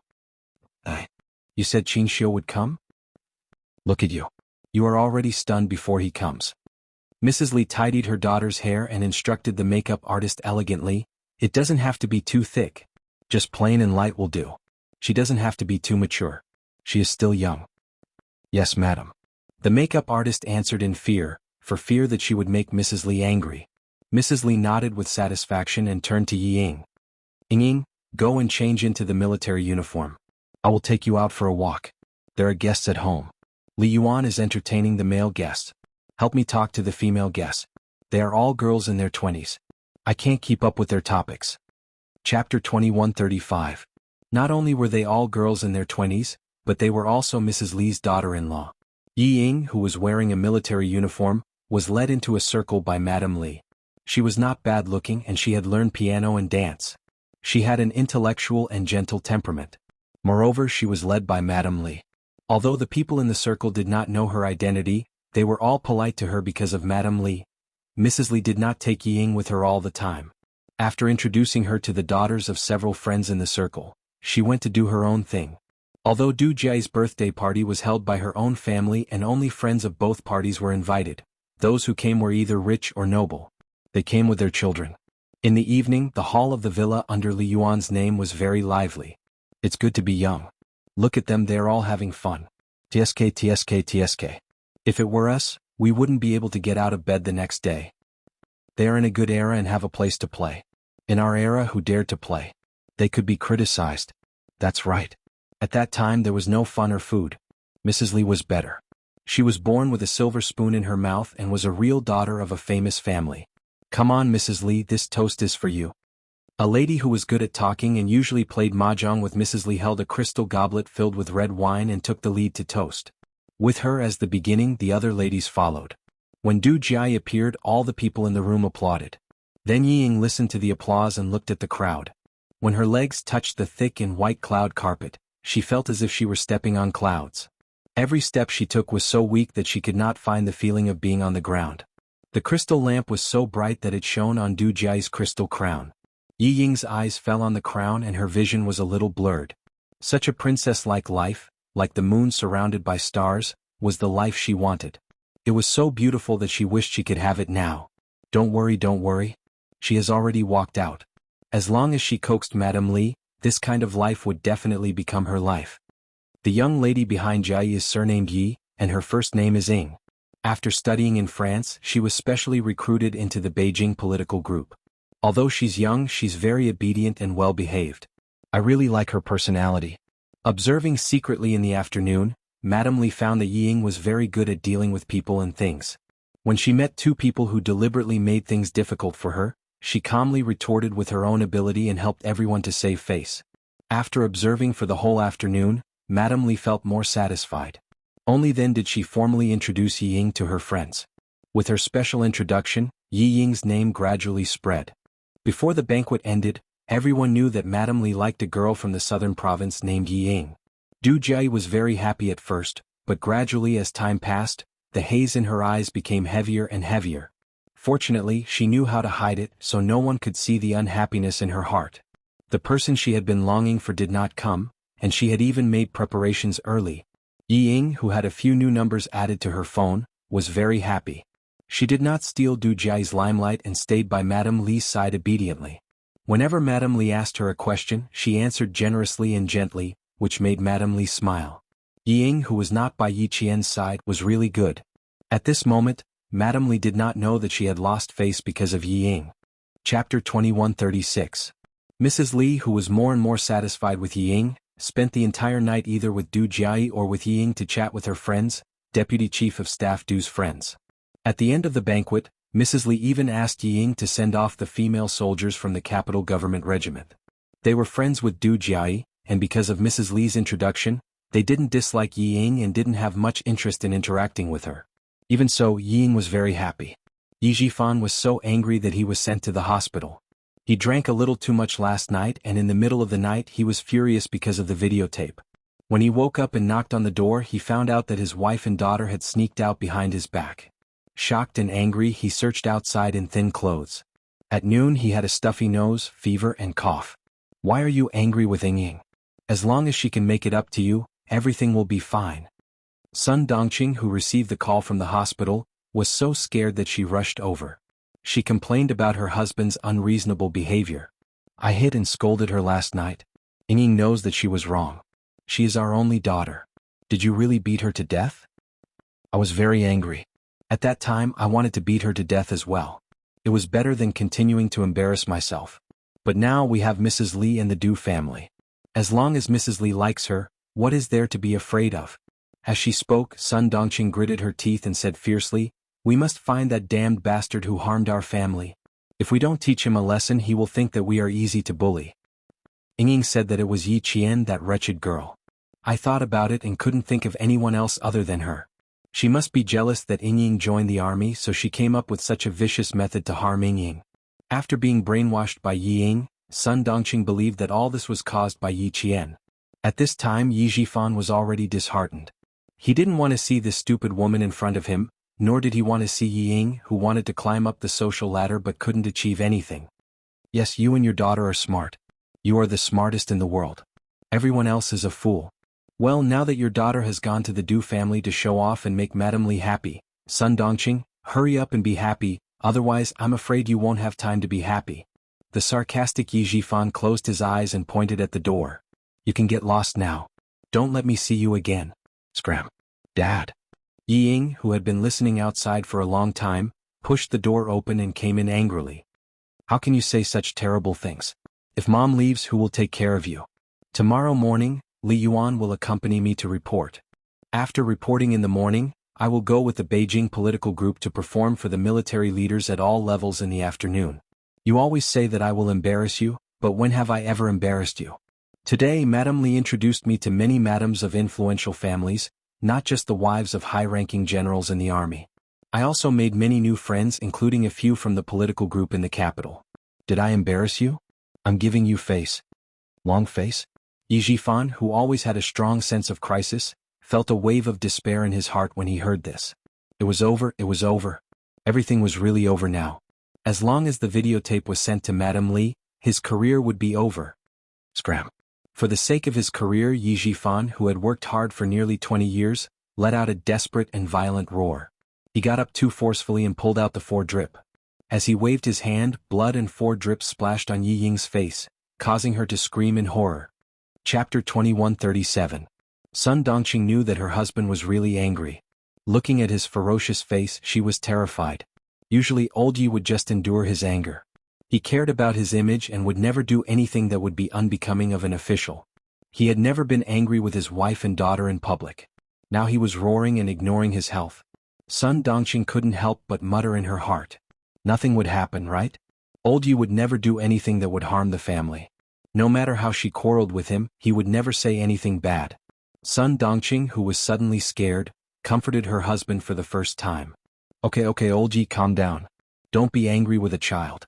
Ying knows that you are sick and hurried to see you. Just let it go for the sake of her filial piety. Don't you always say that the family is noisy? What are you talking about? Now Ying has won Mrs. Li's favor and Li Yuan sent her to the hospital. Doesn't it mean that Mrs. Li really wants Ying to marry into the Du family? As long as Ying marries into the Du family, what are you afraid of? It's not our family that is afraid, but the person who sent the videotape should be afraid. If he knew that Ying would marry into the Du family, he wouldn't dare to do anything to her. He dares to go against the Du family. As his mother-in-law, how could Mrs. Li let him go? It was rare for Sun Dongqing to persuade her husband, but what she said was still not clear. The reason why she was so confident was that she was sure that Ying would marry into the Du family. She was sure that Mrs. Li liked her daughter and would not let anyone bully her. But what she didn't expect was that Mrs. Li liked Ying only because Ying looked pure, well-behaved, and obedient. Later, she secretly investigated Ying and asked Yi Jifan's colleagues and friends. She found out that Director Ye's daughter was indeed obedient, well-behaved, and didn't have any messy boyfriends. She also found out that Ying went abroad to study at an elite school. Only then did she think more highly of Ying. Mrs. Li's conditions for choosing a daughter-in-law were quite strict. The most important one was that her daughter must be pure and not tainted. Yi Jifan's position as an official, Yi Ying's obedience, and all other aspects combined made Madame Li see him in a different light. But once Yi Ying's true colors were exposed and her dissolute private life was exposed to Madame Li, how could Madame Li help Yi Ying just because she liked Yi Ying? She was not Yi Ying's mother. How could she forgive Yi Ying's deceit so easily like Sun Dongqing? Sun Dongqing thought that Mrs. Li liked Yi Ying as her daughter-in-law, but she didn't expect that Yi Ying. Sun Dongqing, who was immersed in Yi Ying's beautiful dream, only thought of beautiful things and completely ignored the consequences of deceiving Madame Li. Like mother? Yi was. He. Yi Jifan glared at Sun Dongqing with his bloodshot eyes. His wife was still daydreaming about the consequences of her actions. Divorce? Yi Jifan yelled at Sun Dongqing. Go back to the Nan province to file for divorce. Go back to the Nan province now. After shouting, only Yi Jifan's heavy breathing could be heard in the ward. Sun Dongqing and Yi Ying were shocked by Yi Jifan's words. Chapter 2138. This was the first time Yi Jifan had asked for a divorce, and it was under such circumstances. Yi Ying found it unbelievable. After a while she screamed, "Dad, are you crazy? I'm about to marry into the Du family, and you're asking for a divorce at this time. What are you trying to do? You don't know how much Mrs. Li likes me. Today she introduced me to some of her best friends and asked them to take care of me. She instructed Du Jiai's friends to take good care of me since they're all from the capital's political group. When I came to the hospital, Mrs. Li didn't even ask the driver to send me. She asked her son Li Yuan to send me. Dad, do you know what this means? It means that Mrs. Li told Li Yuan that I'm the daughter-in-law she wants. What kind of family is the Du family? I won't talk about the deputy chief of staff Du, and I won't talk about her eldest son either. You know, let me tell you. Mrs. Li's family used to be a warlord. Mrs. Li has an older brother, who is the leader of your province. She also has a younger brother, who is a great painter who can sell his paintings for 6 figures. Mrs. Li from such a powerful family likes me and wants me to be her daughter-in-law. This is the Yi family's ancestors' matter. You even want to divorce my mother. Fine, as long as you divorce my mother, I'll change my surname to Sun immediately. Sun Dongqing hadn't recovered from her husband's divorce, and her heart skipped a few beats when she was shocked by her daughter's words. What nonsense. Your dad said that out of anger. Divorce? Impossible. If she divorced old Yi, who would she rely on for the rest of her life? Find her daughter? Her daughter had to take care of her husband's family. She would never divorce old Yi. Yi Ying, who was trembling with anger, stubbornly raised her chin and screamed fearlessly, "What nonsense am I talking about? Is he still my father? Is there a father who can't bear to see me do well? No, he's not my father. Other fathers want their daughters to marry well and dress well, but what about him? He's afraid that I'll marry well. Is he my father? Is he my biological father?" Faced with the stubborn mother and daughter, Yi Jifan, who had been so angry that he roared before, calmed down. He had to calm down. Otherwise, he would be as unlucky as the mother and daughter. Sure, I don't want anything after the divorce. I'll give you all my assets. I only need to bring my household register and ID card. I don't want a single cent. I'll leave my wallet to you and your mother. You can change your surname. I'll ask my friend in charge of household registration to change your surname to Sun Ying. From now on, you can live with your mother and have nothing to do with me, Yi Jifan. I'm not your father and you're not my daughter. We're even now and we don't owe each other anything. Before the worst happened, he had to draw a clear line between them. For the sake of his career, Yi Jifan, who was completely disappointed with his mother and daughter, began to disown his family. He was such a person, just as Yi Qian had said. Ying was very stubborn. Hearing this, she sneered and said, "Fine, from now on I'll be called Sun Ying. I have nothing to do with you." She turned to Sun Dongqing, who had no chance to interrupt, and deliberately said happily to annoy Yi Jifan, "Mom, he finally asked for a divorce. I'm very happy. From now on you and I don't have to live with his attitude anymore. Mom, Li Yuan and I will take care of you from now on. You don't have a husband to take care of you. It's okay. Li Yuan and I will take care of you. He's just the director of the Provincial City Construction Bureau, so what? I'll ask Li Yuan to get you a higher position." Chapter 2139. Yi Jifan, who was trying to suppress his cough, did not feel any pain in his heart. He only felt that he was going to be liberated. He married Sun Dongqing and raised a daughter who didn't know the immensity of heaven and earth. She was so stupid that she refused to change. This was the biggest failure of his life. He had to divorce her quickly. After the divorce, he could still find a better and younger one. As long as the Du family did not make things difficult for him, he could think of a way for his career. He did not care about the person behind the jade pendant. It didn't matter if they came for Yi Jifan or Ying, he didn't care. He had been an official for nearly 20 years and had never been greedy. He only owned shares in a few companies. Even if the disciplinary committee came to investigate, he was not afraid. Yi Jifan, who was calmly thinking of a way out, threw both mother and daughter out of his life. He did not care even if she was his own daughter. He raised an ingrate. What else did he care about? Sun Dongqing would never agree to a divorce. This was something that would embarrass her. How could she agree? This time, no matter what Ying said, she was not moved. "Old Yi, you want a divorce? Over my dead body." Sun Dongqing crossed her arms and sat on the bed. "Ying is your daughter and she is also my daughter. Divorce? Dream on." Sun Dongqing did not make a fuss. She only stared coldly at Yi Jifan. "Don't even think about it. I am a member of the Yi family. I will be a ghost of the Yi family even if I die." Her refusal made Ying anxious. She rushed over and pulled Sun Dongqing up. "Let's go, Mom. Let's go. I won't beg him anymore. I won't beg him anymore. I will do my best for you. I won't let you down. I will definitely let you live a good life. He doesn't even acknowledge me. Why should I acknowledge him? Mom, go back to the southern province and divorce him. Divorce him." The beating last night was a new contrast to the luxurious life she enjoyed at the Du family. Ying hated Yi Jifan even more. She could not wait to cut off their father-daughter relationship. "I'm not leaving. I'm not going anywhere. You want a divorce? No way." Sun Dongqing, who had been provoked once again by Ying, suddenly exploded. She yelled at Yi Jifan, "Yi Jifan, if you dare to divorce me, I'll go to your office and make a scene. Make a ruckus until you can't be the bureau chief anymore. How dare you threaten me?" Yi Jifan turned his head and glared fiercely at Sun Dongqing. "If you dare to make trouble for me and make me unable to be the director, I'll make sure your daughter can't even enter the army." Holding Yi Ying's letter of enlistment and the videotape, Yi Jifan was even more ruthless. "I can tear up the letter of enlistment and send the videotape directly to the Deputy Chief of Staff Du. Sun Dongqing, you dare to threaten me? Let's see who can outplay who." Only Yi Jifan and Sun Dongqing could have turned against each other to this extent. Ying was frightened. She hugged Sun Dongqing's arm and cried, "Mom, please, please divorce him. I'm your daughter. For me, please divorce him quickly. I have to report at 12 tomorrow. Go back to the southern province now and finish the paperwork by tomorrow morning. Please, I'm begging you." Sun Dongqing's lifeline was Yi Ying. She hoped that Yi Ying could succeed. The last thing she wanted was for Yi Ying's future to be blocked. She never thought that her husband would threaten her with Yi Ying's future just to force her to divorce him. Sun Dongqing, who could not accept this, screamed and threw herself at Yi Jifan. "How dare you force me, Yi Jifan? You bastard! How dare you force me? I'll fight you.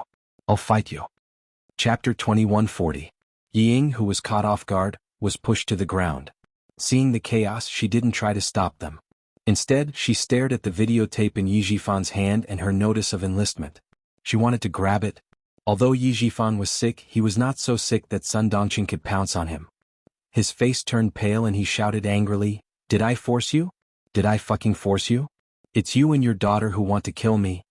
Marry into the Du family?" She was the daughter-in-law of a powerful family. How dare they think about it after such a big scandal?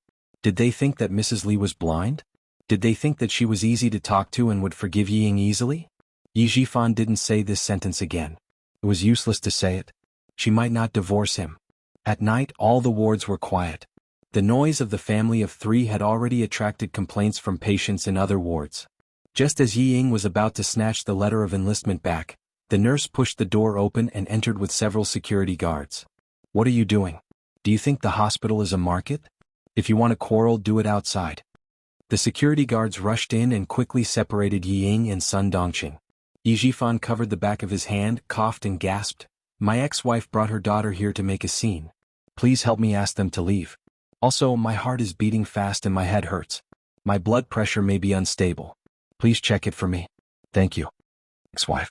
She had become his ex-wife without a divorce? Sun Dongqing was so angry that she pointed at Yi Jifan's nose and shouted, Yi Jifan, you bastard! When did I become your ex-wife? Threatening your daughter? I'll fight with you, I'll fight with you. Seeing the security guards and nurses come in, Yi Ying felt a little guilty. She was afraid that it would become a joke and reach Mrs. Li's ears. Mom, let's go first. She got up and tried to support Sun Dongqing, who seemed to have gone crazy and kept persuading her, he won't care about us anymore. I told you he won't care about us anymore. Get divorced, get divorced. One day she would make him regret driving his daughter out.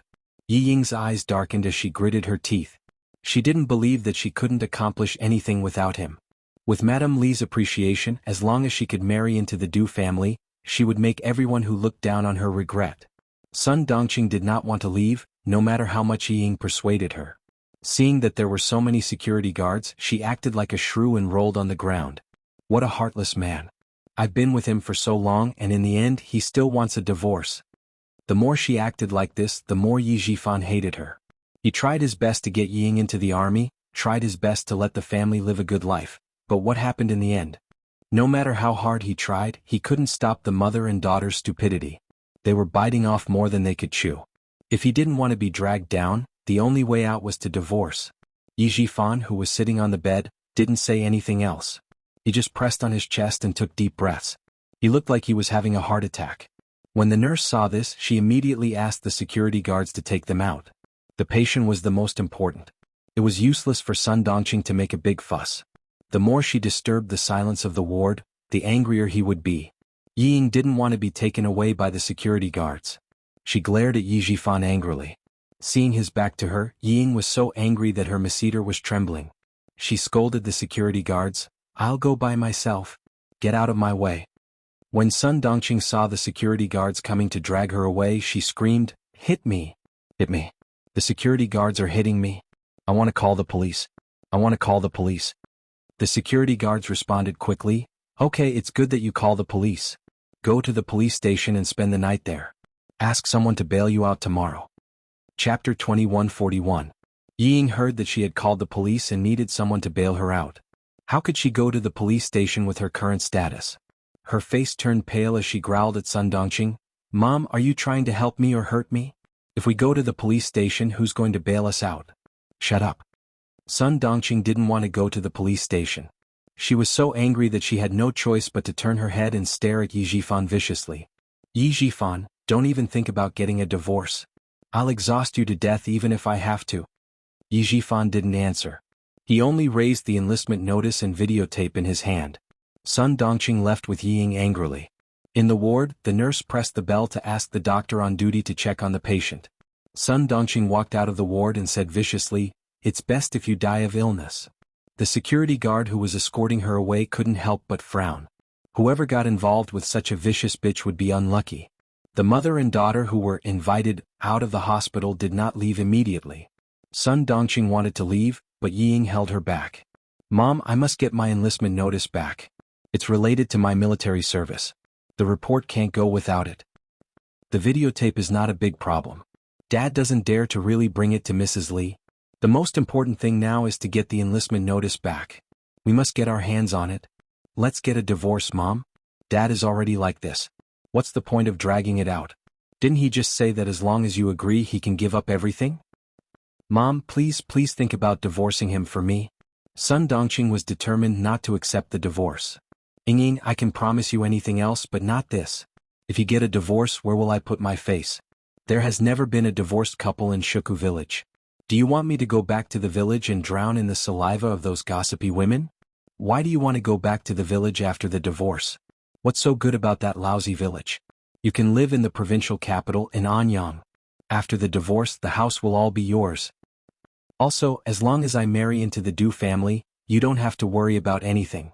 You see, I'm now a military performer. I'll report tomorrow morning and perform with the veterans in the regiment in the afternoon. Madame Li specially told her acquaintances in the regiment about this. If it weren't for the fact that I'm only joining the army tomorrow, Mrs. Li would have asked the group to arrange for me to perform with them. Look, Madame Li treats me so well. Are you still afraid that you won't have a good life after the divorce? Every time Yi Ying thought of the enlistment notice and the videotape, her heart would burn with anxiety. She kept trying to persuade Sun Dongqing, but Sun Dongqing still wouldn't nod her head. After talking for nearly an hour, Yi Ying finally knelt down with a plop. Mom, you must help me. I beg you. You must help me. I don't want to lose everything. I don't want to lose to Yi Qian. I don't want to be suppressed by Yi Qian for the rest of my life. Daughter, I beg you, I beg you. She was just short of kowtowing. Yi Zhifan also didn't want to delay any longer. After the nurse and doctor left, he took out his phone and called Sun Dongqing. Have you thought about it? If you don't give me a reply, I'll tear up the enlistment notice and call the deputy chief of staff due to ask the guards to come and take the videotape away. I'd like to see if your precious daughter can still join the army. You'd better agree to my divorce before I want to drive you to the brink of death. Yi Ying begged bitterly and Yi Zhifan pressured her step by step. Sun Dongqing finally agreed to the divorce. Chapter 2142. At the same time, she also stated her own request. Return to the southern province now and transfer all the assets to me first. Then we'll go through the divorce procedures. Yi Zhifan, who had no feelings for Sun Dongqing, nodded without hesitation. These assets were not considered assets. After the divorce procedures are done, I'll immediately tell Yi Ying where the enlistment notice and videotape are. I guarantee that she can enlist before 12 o'clock tomorrow. It won't affect her performance in the afternoon. When it came to negotiations, Sun Dongqing and her daughter were no match for Yi Zhifan. Soon, both parties agreed verbally. Yi Zhifan handed the enlistment notice and videotape to a nurse in the hospital and gave the nurse a few hundred yuan for storage. He booked the plane tickets overnight and flew back to the southern province with Sun Dongqing. What? Director Yi just finished the divorce procedures with his wife? Xia Yiwei, who was nursing her pregnancy at home, was so shocked that she sat up from the sofa. Ho Zi, who was peeling an apple, was so shocked that her expression changed. She threw the apple and knife aside and quickly supported Xia Yiwei. Why are you so shocked when they're divorced? Lie down. An elderly pregnant woman with signs of miscarriage scared Ho Zi. She was so scared that she did not even go to the office. She was afraid that something would happen to the mother and child. Xia Yiwei then remembered that she was pregnant. She quickly lay down on the sofa and calmed herself down before asking, "What happened? Why did they suddenly get divorced?" "I don't know. I only found out when I saw the divorce certificate in the drawer. It was done this morning. There was no news at all." The secretary on the phone whispered. He was also confused about this. The director was in a good mood before he went to the capital 2 days ago. Why did he suddenly fall out with the director's wife? He returned to the southern province at 1 o'clock in the morning last night. He asked me to go to the office to send the household register to his house. There was no warning today and they suddenly got divorced. Did something happen in the capital? The bureau doesn't know yet. I'm probably the only one who knows. Everything was fine. Why did they suddenly get divorced? Secretary Xia, why don't I ask around? What happened in the capital? Xia Yiwei thought about it and smiled. Forget it. Divorce is not a big deal. You don't have to ask around. Just pretend that you don't know. The sudden divorce probably had something to do with the video that Xiao Yi sent out. She had to tell Six's brother about it. Well, Six's mood had been at its lowest since yesterday. He was locked up in the hospital and guarded by 2 guards. At the same time, he was also guarded by 3 of his comrades and Li Jinyan. There were 6 people guarding him and an injured person. To the point where he couldn't escape even if he had wings.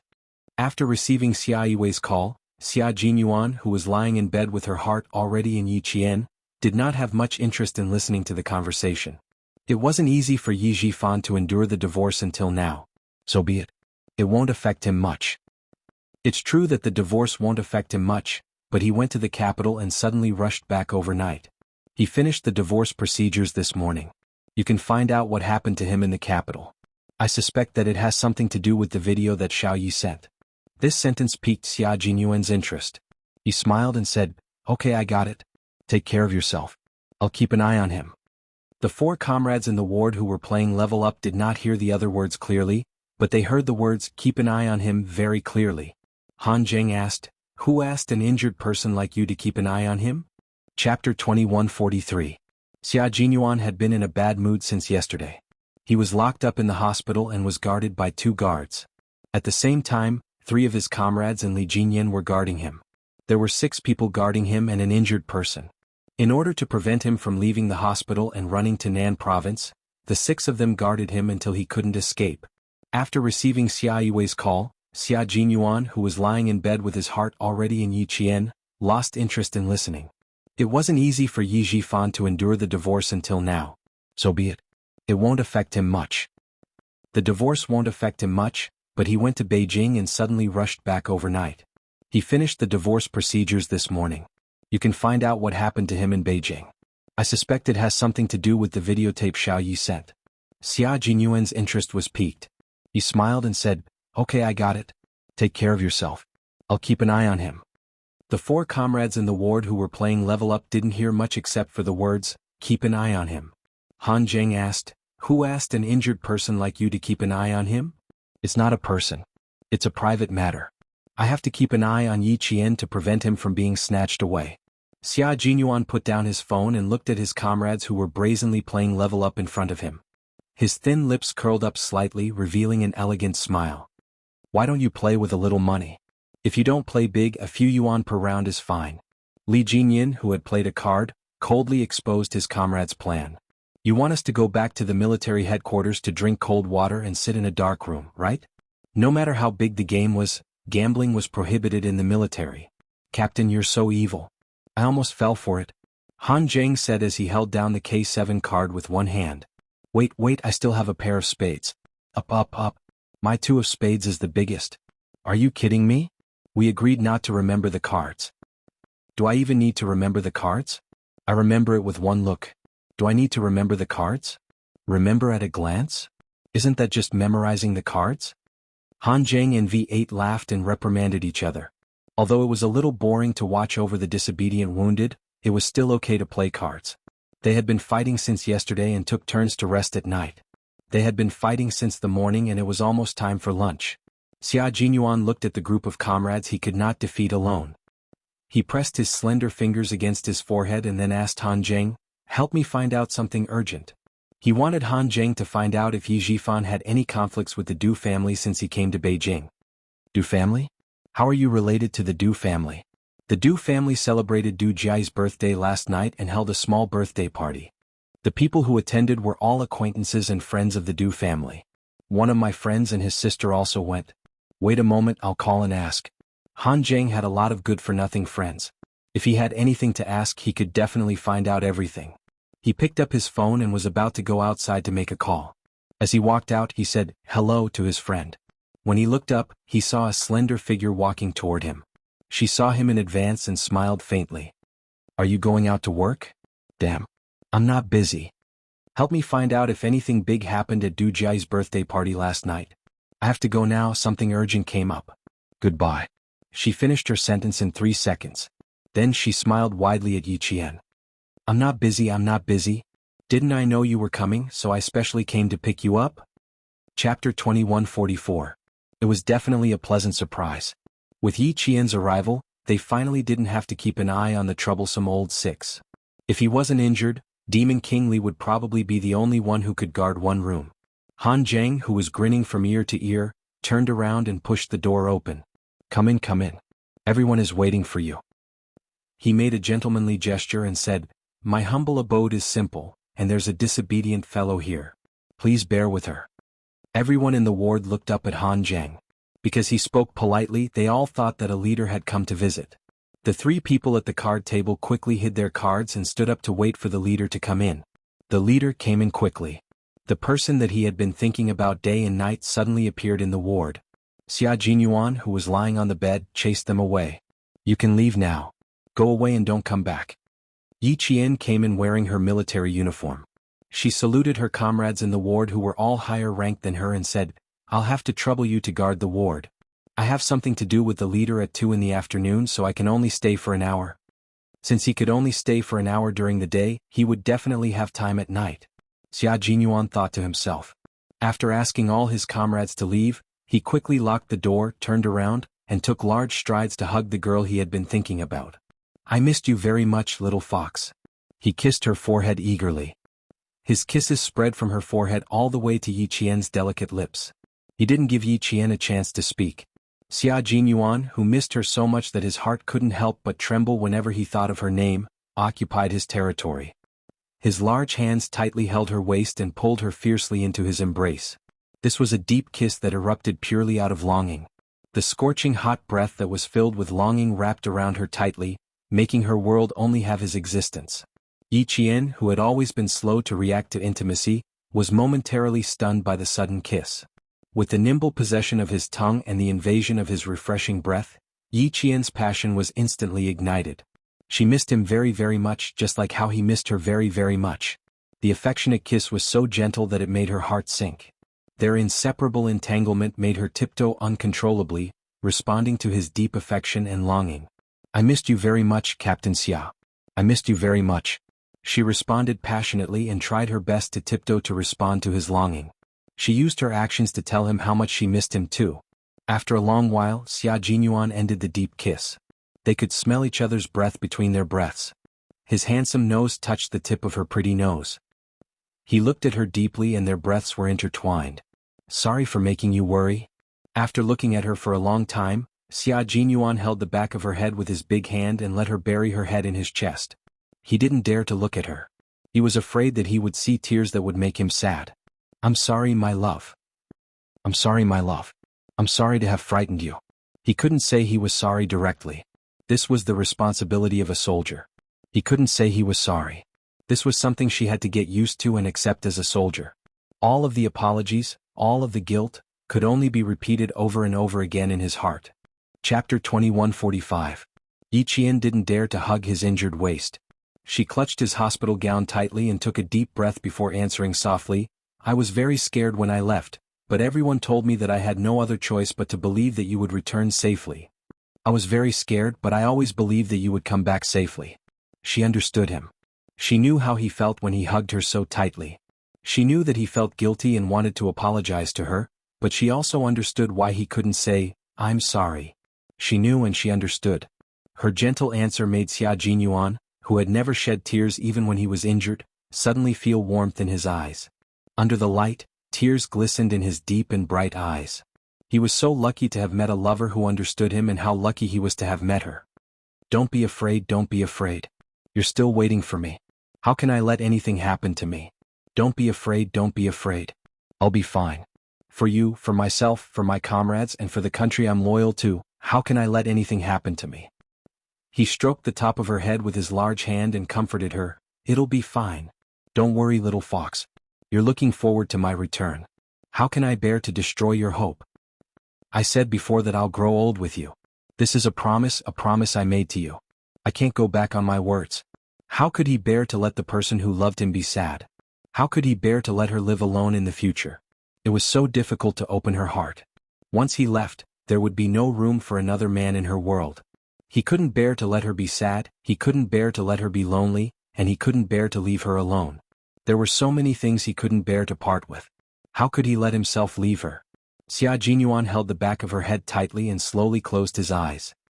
He lowered his head and planted a kiss on the top of her head. "I love you, Yi Qian. I'll love you with my life until the end of my life."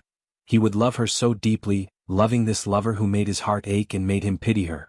From the prime of his life to the twilight of his life, from a head full of black hair to a head full of white hair, until he stopped breathing he could stop loving her.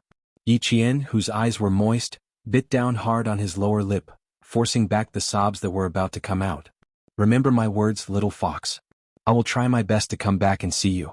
Please, you must persevere and wait for me to come back. When I leave you to carry out a mission, you just have to wait for me to come back. You can't let me affect you, especially when you're on a mission. You can't let me affect you. You have to do the same. You have to work hard for me and come back alive. You can't let me down or make me sad. You have to come back alive even if your uniform is stained with blood. Do you understand? Yi Qian, who had stopped crying, nodded. She knew everything. She knew everything. I know. You've told me this before. I've always remembered it. Yi Qian closed her eyes and sniffed the familiar scent on his body. It was so peaceful. To be able to come back alive even if he was injured, it didn't matter. At this moment, Yi Qian understood why it was said that injuries on the Snowfield Brigade Special Forces represented a new life. It turned out that coming back alive with injuries represented a new life. Chapter 2146. Xia Jinyuan had always known that Yi Qian was very obedient to him. She would remember every single word that he said. Every time he heard her say that she remembered his words, his heart would always soften and melt into water. You're so obedient, my baby. Xia Jinyuan lowered his head and smiled as he kissed her forehead. Suddenly he bent down and picked her up while Yi Qian was unprepared. He smiled and said, Don't move. I can't use my strength as I please. If you move, you might slip from my hands. Yi Qian didn't dare to move. She was afraid that if she struggled, she would reopen his wound. She gripped his clothes tightly with both hands and looked at him with displeasure. I won't move. Aren't you afraid that your wound will reopen if you bend down and pick me up? No wonder the commander-in-chief said you were a bastard and even sent so many people to guard you. They really did protect me this time. Xia Jinyuan smiled. The person he missed had already arrived, so it didn't matter if he guarded her or not. He carried her to the bed and couldn't help but lower his head to kiss her lips that were red from his kisses. He said softly, You only have an hour. Come to the bed with me. How could Yi Qian refuse? He was injured and it was best for him to rest in bed. Yi Qian didn't dare to lie in his arms. She only dared to rest her head on his shoulder and hold his arm with both hands as she listened to him talk about the danger he encountered. I was interrogated when I returned, but fortunately, I wasn't the main person in charge. I was fine after being whipped a few times. They were all minor injuries. My skin wasn't even broken. The two of them lay on the bed that was not spacious and whispered about those thrilling things. No matter how thrilling it was after Xia Jinyuan's narration, it was not thrilling anymore. They just skimmed over it casually. After my mission was completed, I decided to add another mission at the last minute when they were exchanging fire. I triggered a hidden alarm and was hit by shrapnel. That's why I was injured. There wasn't much of a problem. I checked it out and was discharged after 3 days of anti-inflammatory injections. He said it with a faint smile. The bloody gunfight turned into a child's fight. Yi Jian, who was lying on the side, couldn't help but get up a little. She then looked down at the man lying flat on the bed. Her fingers gently caressed his slightly thin, handsome face. She didn't say too much because they both understood each other. They wore the same military uniform and carried out the same dangerous mission. They really understood each other. She originally wanted to teach him a lesson, but now she really couldn't bear to. It was normal that he didn't recognize her when he was on the mission. He was injured. Xia Jinyuan couldn't help but smile at her gentle touch. He closed his eyes and felt her affectionate gaze. She used her fingers to trace his face. From his eyebrows to his eyes, to the tip of his nose all the way to his lips. Her fingers gently caressed his face, then she used her delicate lips to kiss him. She kissed his forehead, his eyes, the tip of his nose and finally stopped at his lips. She used the tip of her soft tongue to gently lick his lips, then nimbly entered and danced with the tip of his tongue. Little fox. He called out softly. He reached out and pulled Yi Qian into his arms. I'm not that weak. I just need to avoid the wound. Yi Qian kissed his thin lips, then kissed his handsome chin. Lie down properly. I want to see your wound. What's there to see? I'll bandage it. You won't be able to see it even if you want to. The wound that had been stitched up again, to be honest, it was a little hideous. He really didn't dare to let her see, for he was afraid that her heart would ache. Chapter 2147. Gently biting his chin with her teeth, Yi Jian, whose voice was as soft as water, snorted, You didn't recognize me and I didn't care. Now I just want to see your injuries. Are you not happy? Happy. 100%. Thinking about how he was less than 3 meters away from her on the island and how he didn't realize it was her, Xia Jinyuan didn't dare to go against Yi Qian's words. He spread his long arms and legs and spread his tall and straight body. Come on, let's examine it properly. He looked like he was saying, Please pick more. Yi Qian gently pinched his arm muscles and started to be naughty again. The somewhat heavy atmosphere was eased by his nonchalant body movements and facial expression. Yi Jian, who was hiding the worry in her eyes, couldn't help but chuckle and tease, You look very easy to bully now. Can you bear to bully me? Can you bear to bully me? Xia Jinyuan raised his eyebrows and smiled elegantly. But I don't mind if you bully me. How can I not bear to bully you? How can I not bear to bully you? You've already brought it up yourself, so how can I refuse? Compared to the past, Yi Qian was becoming more and more talkative with Xia Jinyuan. She pinched his arm again with her slender and fair fingers. Lie down properly and put your hands down. Do you want the stitches to be pulled apart? He had copper skin and iron bones. She couldn't pinch him without using some force. The so-called bullying was nothing more than loud thunder but small raindrops. She pinched the same spot twice in a row. Seeing his cynical handsome face contorted in pain, Yi Jinjian stopped before going too far. Xia Jinyuan saw this and chuckled sexily. His little fox couldn't even bear to bully him. Yi Qian carefully lifted the patient's gown and saw a corner of the white gauze. He held his breath. He did not see the wound, only the gauze. His heart ached faintly. His fingers gently caressed the edge of the gauze and his voice was tense as he muttered to himself. Fortunately, it's a bullet wound, so it's easier to disinfect and treat it. There's no deep purplish bruise on the lumbar muscles. Fortunately, the muscles weren't cut off. Captain Xia, I don't know how many injuries you have. Did you deal with them yourself first? Of course you'll deal with it yourself. With your temper, you won't go to the hospital if you can avoid it. Even if you go to the hospital, you won't be content and will do everything possible to get discharged. Move to the side a little. Let me look behind you. The shrapnel came in from the front and went out from the back of your waist. You're lucky that the shrapnel didn't stay in your body. When you hugged me just now, you used a lot of strength on your waist. I don't think you pulled the thread open. Otherwise there would be blood seeping out of the gauze. Without expecting Xia Jinyuan to answer, Yi Qian answered his own question. Both his front and back were wrapped in sterile gauze. Even if he was lying flat, he had to turn his body slightly to avoid pressing on the wound. Through the gauze, he could smell the anti-inflammatory medicine and the faint smell of blood from the wound. Yi Qian sighed softly as he looked at the gauze. He slowly lowered his head and closed his eyes. Yi Qian kissed the gauze gently and tenderly. The kiss was too light and there was a gauze between them. Logically speaking, one should not feel anything. However, Xia Jinyuan felt it. Under the trembling kiss, the muscles at the edge of the wound twitched and trembled. The trembling sensation suddenly rushed up and into his heart, causing his heart to tremble. Chapter 2148. She was talking to herself, but she didn't want him to know how much she cared for him and how worried she was about him.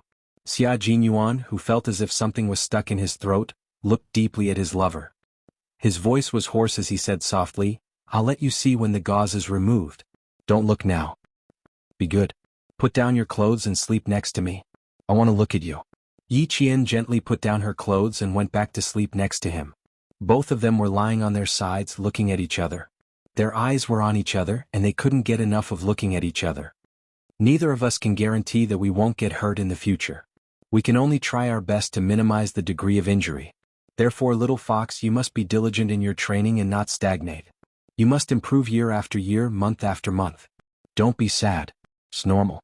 Just like when you got injured last time, although my heart ached, I chose to face it. If there's no guarantee, I can only face it. He could always educate her, remind her, and teach her at any time. The military was a thorny road, but because of him, the road was the most beautiful scenery.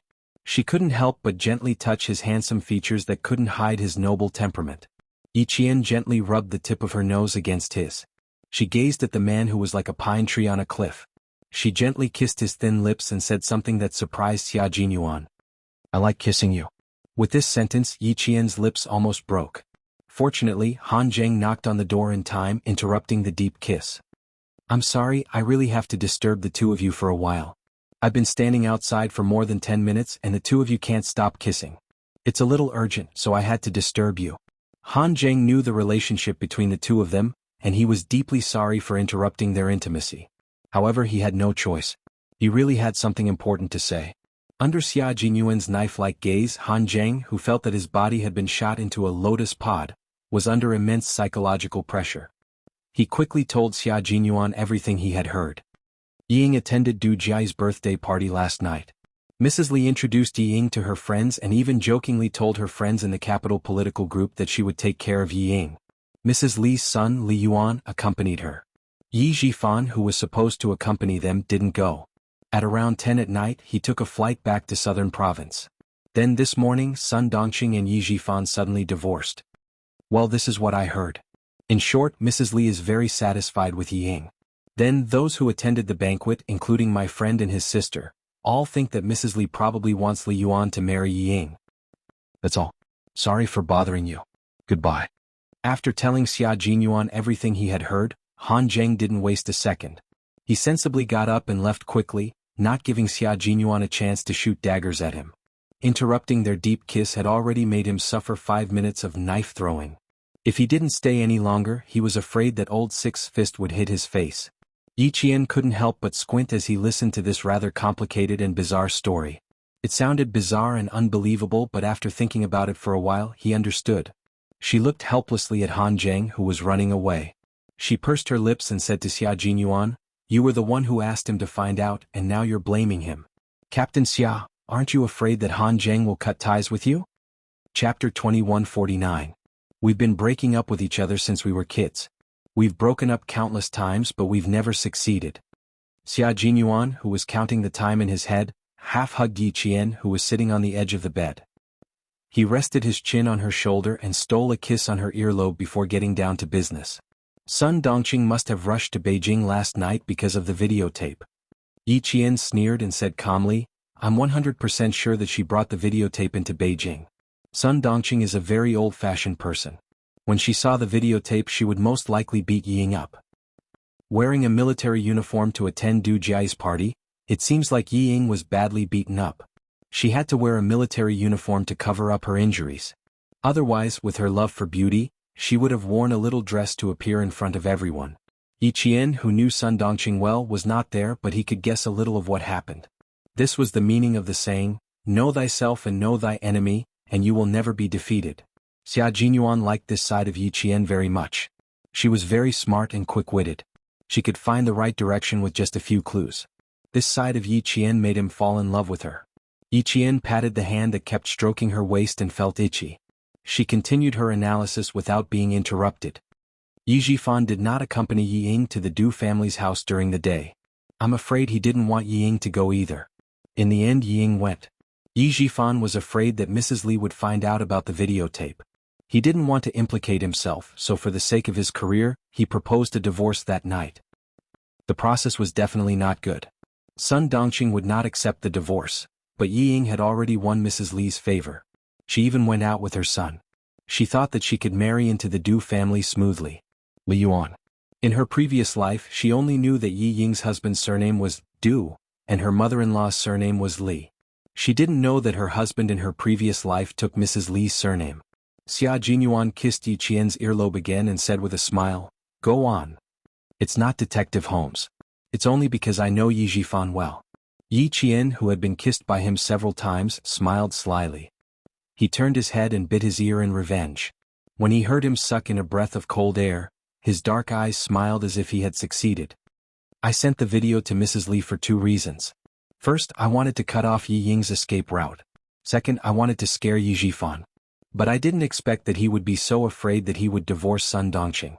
Sure enough, a person who didn't recognize his own family was heartless. For the sake of his career, he could forsake his wife and daughter. But he is indeed the Yi Jifan that I know. Yi Jifan did not want a wife or a daughter. He only wanted an official position because he could have more wives and daughters. Especially since they were often a burden to him. For the sake of an official position, Yi Jifan would definitely abandon them even faster and more ruthlessly. It was rare for a man to be so heartless. But Yi Ying was arrogant enough to think that she could marry into the Du family. She was conceited enough and stupid enough. Was Yi Ying that stupid in her previous life? But in this life, she was able to coax Mrs. Li to introduce her to friends everywhere. It was obvious that she wasn't that stupid. So, was she stupid? Or was she not stupid? After leaving the hospital, Yi Qian couldn't help but wonder. Knowing that Yi Qian wouldn't be leaving until Sunday, Xia Jinyuan didn't want to go back to the southern province anymore. He asked Yi Qian about the package number to Mrs. Li and began to add fuel to the fire. He wanted to make it bigger, faster, and more lively. He didn't do anything. After checking the package's location, he told the delivery man to deliver it to Mrs. Li today.